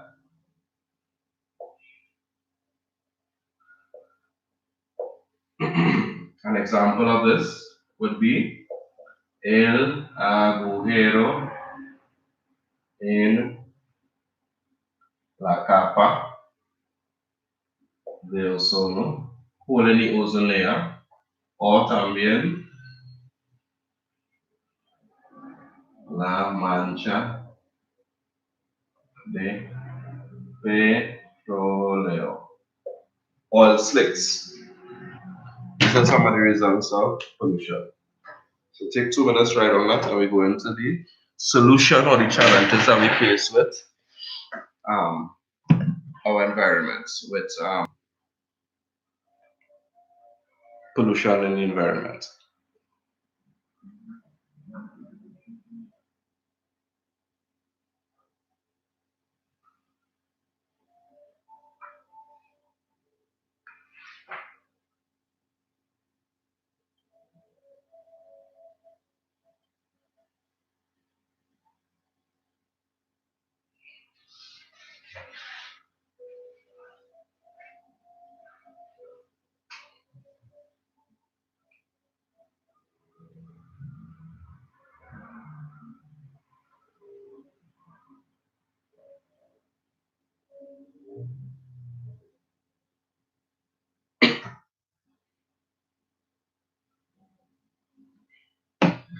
Nice. Moving on to the other points. What are these solutions or challenges that we face with regard to pollution?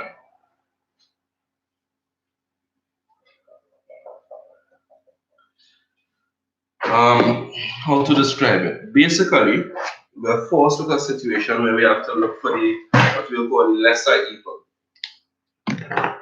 because it's so deep rooted, it's so almost irreversible that we have to search for solutions, but the solutions already would have left their impact and their damage. So it's difficult to reverse the effect that would have been produced. So the solution is buscar to look for el mal menor. And this can be a point of your opinion as well. How do we solve the issue of pollution? Tenemos que buscar el mal menor. We have to search for the lesser of the evil, or la menos dañina, least harmful al ambiente, to the environment. And how do we, this lesser evil can be found in what we call the 4 R's. Los cuatro R's. What are they? They are reducir, to reduce, el consumo innecesario. So we understand that paper has become so pivotal and so important to our society that hey, we have no choice but to use paper. We have to find another solution instead of paper. So yes, we're using the paper, yes, we're using the trisomy in the paper, but unnecessary use we will use. So just like the example guys, use one side of the paper, use the other side as well. You don't just throw it away. You make the most out of the use.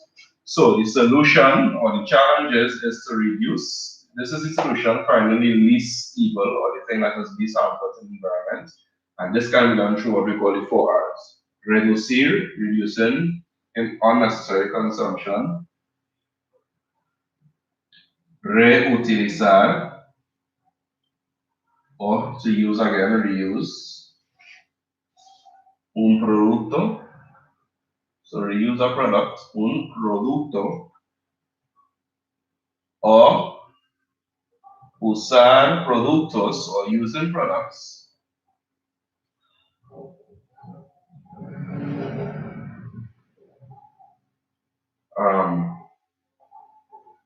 con usos, not with multiple uses, but that allows multiple uses, que permite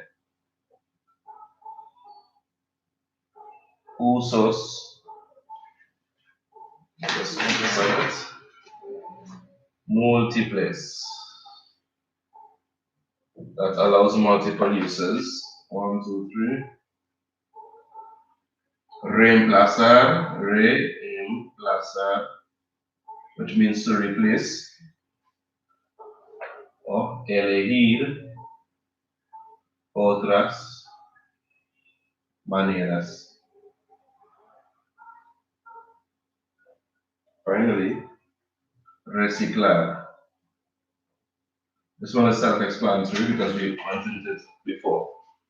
But just to reiterate, so the problem is pollution, or the thing that destroys the environment is pollution. And we saw what pollution is introducing some agent or some polluting, contaminating agent into the environment that did not belong there. Oil in the seas, for instance, yeah, chemicals into the soil of the ground.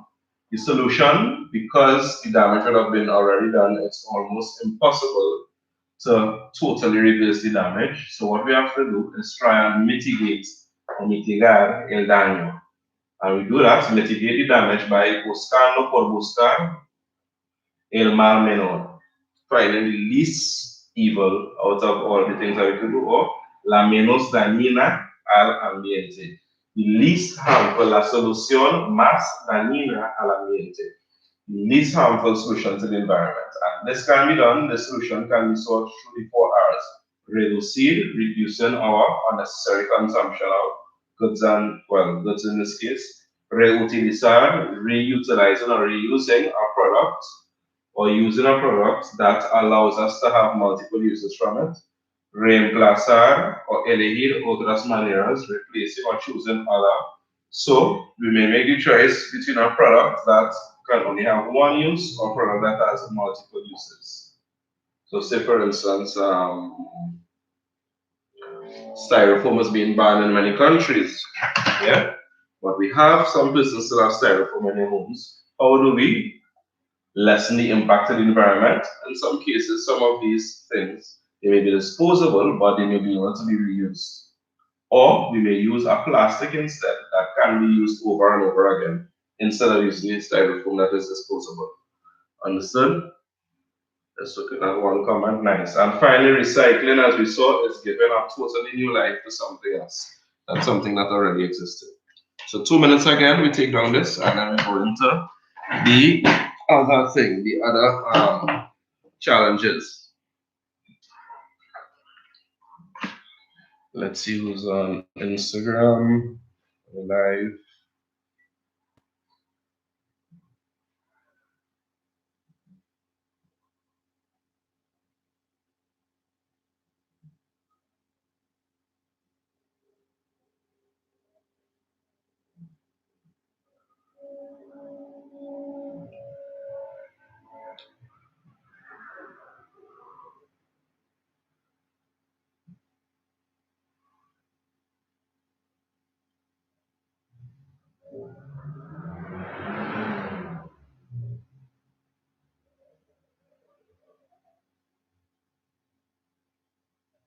Let's go live again on Instagram.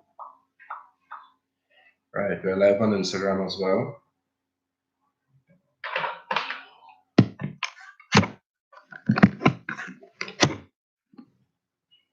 Nice.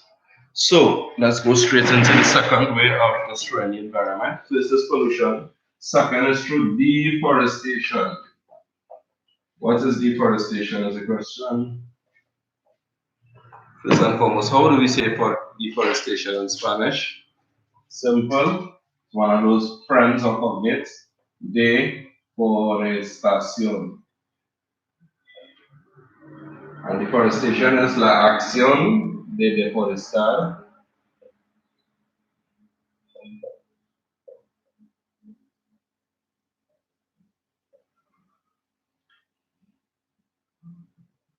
O despojar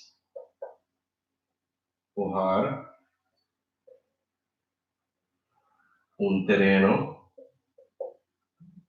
relieving a terrain of its forestry or trees. Deforesta. Yeah? Suele producirse. It is usually produced por las acciones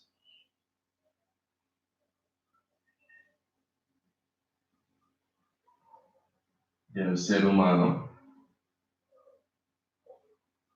So deforestation doesn't usually happen naturally, or at least not in the scale that we see it happening. It's usually produced, this action is produced by human beings, and we have what we call tala y quema, slash and burn, where it is we cut down trees and we burn down the area in order to prepare it to be able to plant that sort of stuff. We cut down the trees for their use, we burn the area to be able to use it. Yeah? This is something that was done for many, many years, even before industrial farming and stuff as we know nowadays. Alright, and la deforestación es impulsado, it is mainly pushed por la industria maderera,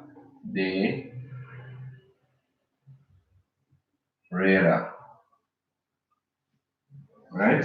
By the wood industry or the wood making industry. So where they make furniture, they make wood pallets, anything that wood is needed for. Paper, as in guilty party when we're talking about um, deforestation.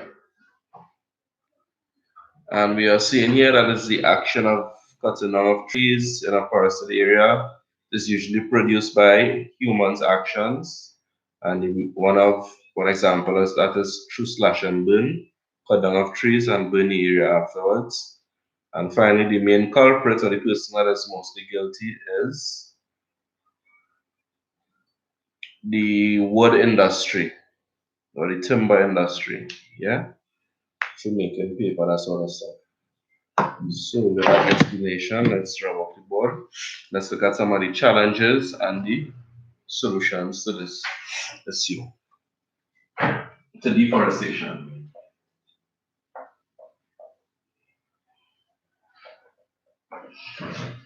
What are the challenges? Challenges that we face? We have seen challenges los retos or los desafíos. Challenges are desaparición de los bosques, disappearance of forests. And without those forests, we don't have enough oxygen in the air. Carbon dioxide is a lot in the air. With a lot of carbon dioxide, we bring that as a greenhouse gas. The Earth's surface is heated. That's how we get global warming. It can intervene to global. And with global warming, as we would have been seeing in recent times, we have a change in the weather as well. So another challenge of deforestation is desequilibrios en el clima.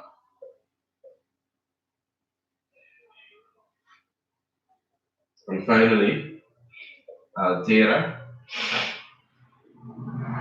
el hábitat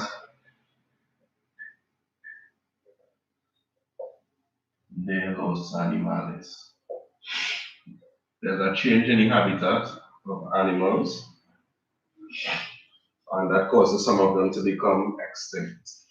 Unos se hacen extintos.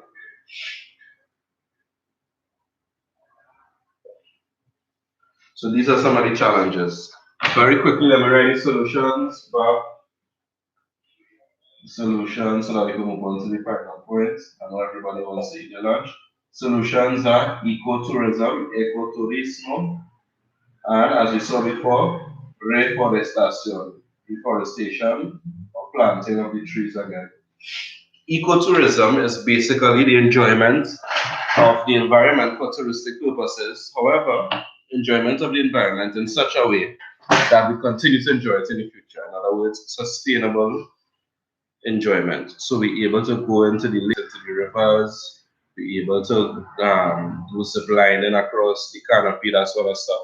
But we do not in any way alter the environment or destroy the environment. We keep everything intact.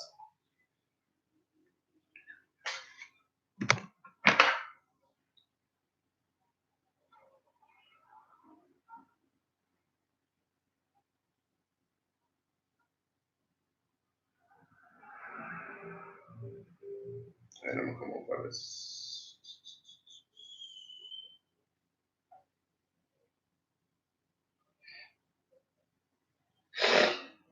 So once again, some of the challenges that we face with deforestation include disappearance of forests,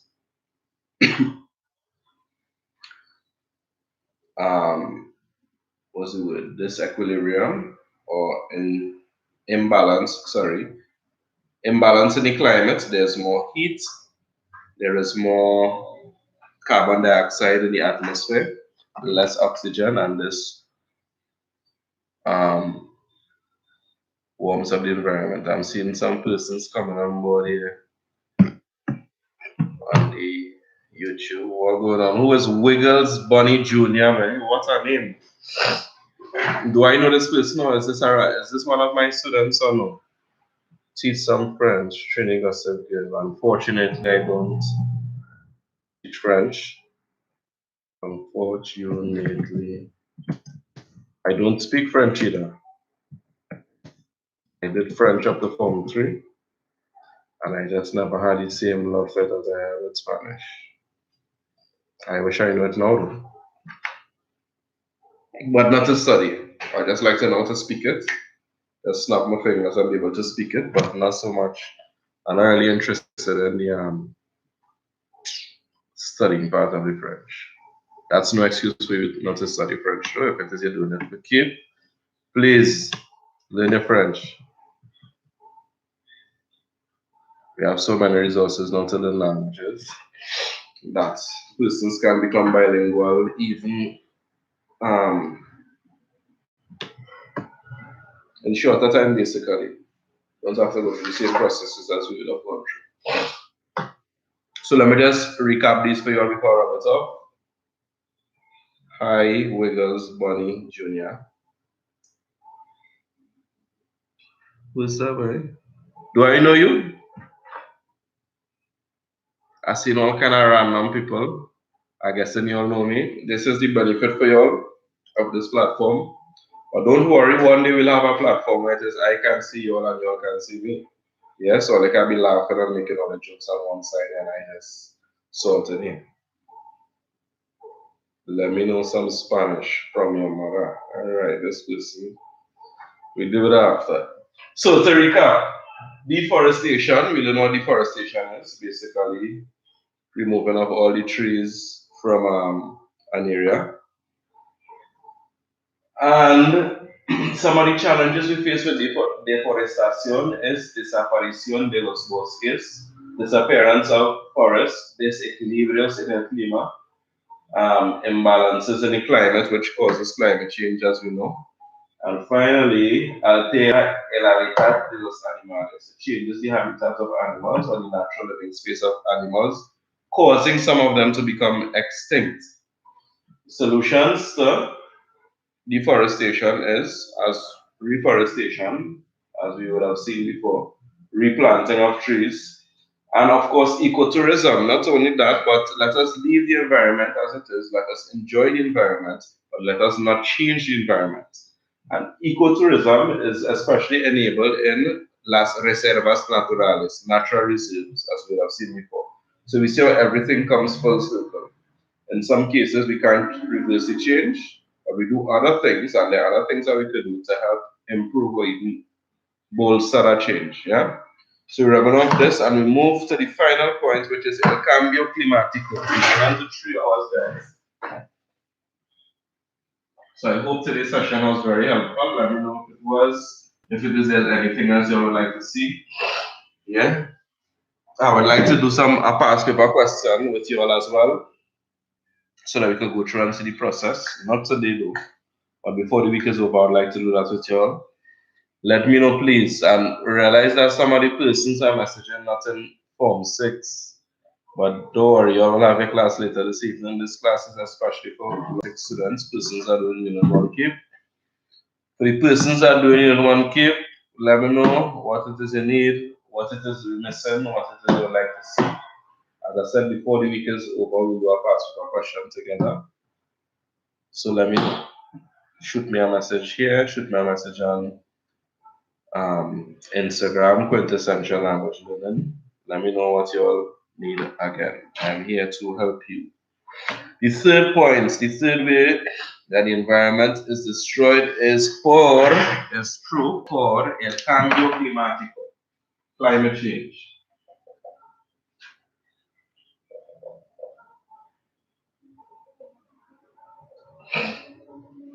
And this has to do with variation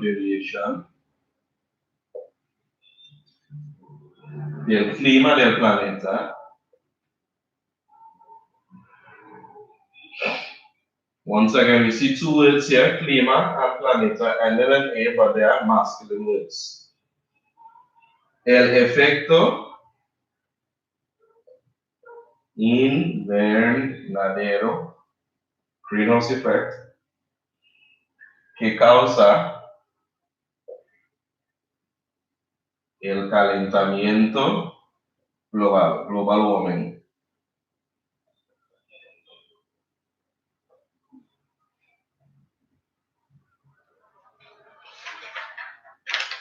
That takes us to the end. Blank page. That takes us to the end. So let's have a very brief discussion on climate change. I feel I know who this Wiggles Bunny Jr. is, but I'll say that at a different time. I wouldn't put up the person on this forum, right? But I know who you are. I see you and I know you. Yeah, I'm a smart guy. So, back to the topic at hand to finish off for today. Cambio climático, climate change. We saw before through the other things we mentioned how that takes place, and it's basically a variation or change in the climate or the weather on the planet. And we have the greenhouse effect that causes global warming. El efecto invernadero, inverna. I forgot what an N here. Invernadero. Greenhouse effect that causes calentamiento global, global warming. Change in the climate that causes this. As we spoke about before, once we have more greenhouse gases in the atmosphere, like carbon dioxide, it doesn't allow the ozone layer to work as it should. It causes a hole in the ozone layer, and we have extra ultraviolet rays. Those extra ultraviolet rays, because of the hole in the ozone layer, causes our environment to heat at levels that it usually would not have heated at. When the place gets this hot, it affects many things. We have glaciers that melt, and we also have change in the climate, change in the weather patterns, that sort of stuff, as we have been seeing thus far recently. So that brings us to the end of the content for Module 3, Unit 1, which is El Medio Ambiente, the environment. And just to summarize, we would have seen ways to preserve the environment or protect the environment, and ways that the environment have been destroyed. Protection of the environment will include reforestation, which is the planting of trees, basically, recycling, given substances and material as second use. We had the example of the hilo bag or the massy bag. It is used for this purpose, but we give it another life by using it to throw garbage, that sort of stuff. We buy a cup in a place. We get a special cup in Burger King. We don't throw it away one time and waste the plastic. We use it as many times as we could. So we have recycling, we have reforestation, and we have natural reserves. Natural reserves are basically areas within a country where we have forests and natural wildlife, that sort of stuff. And these areas are protected by law and government policies. And it says, listen, you cannot build anything there. You have to protect and maintain the environment here as is. No changes, no alterations. One of the ways we do this is through ecotourism. We have an area that is considered a natural reserve, and we invite people to come and partake of this environment. However, you must leave it how you meet it. No alterations, no picking of anything, no buildings or anything built in that area. These are the three ways in which we preserve the environment. Destruction of the environment takes place with pollution or contamination of the environment, adding agents into the environment that do not come from there or that do not belong there. For instance, La Mancha de Petróleo or oil slicks, where we have oil spills taking place because of a tanker, that sort of stuff, carrying oil on the seas. Destruction is pollution.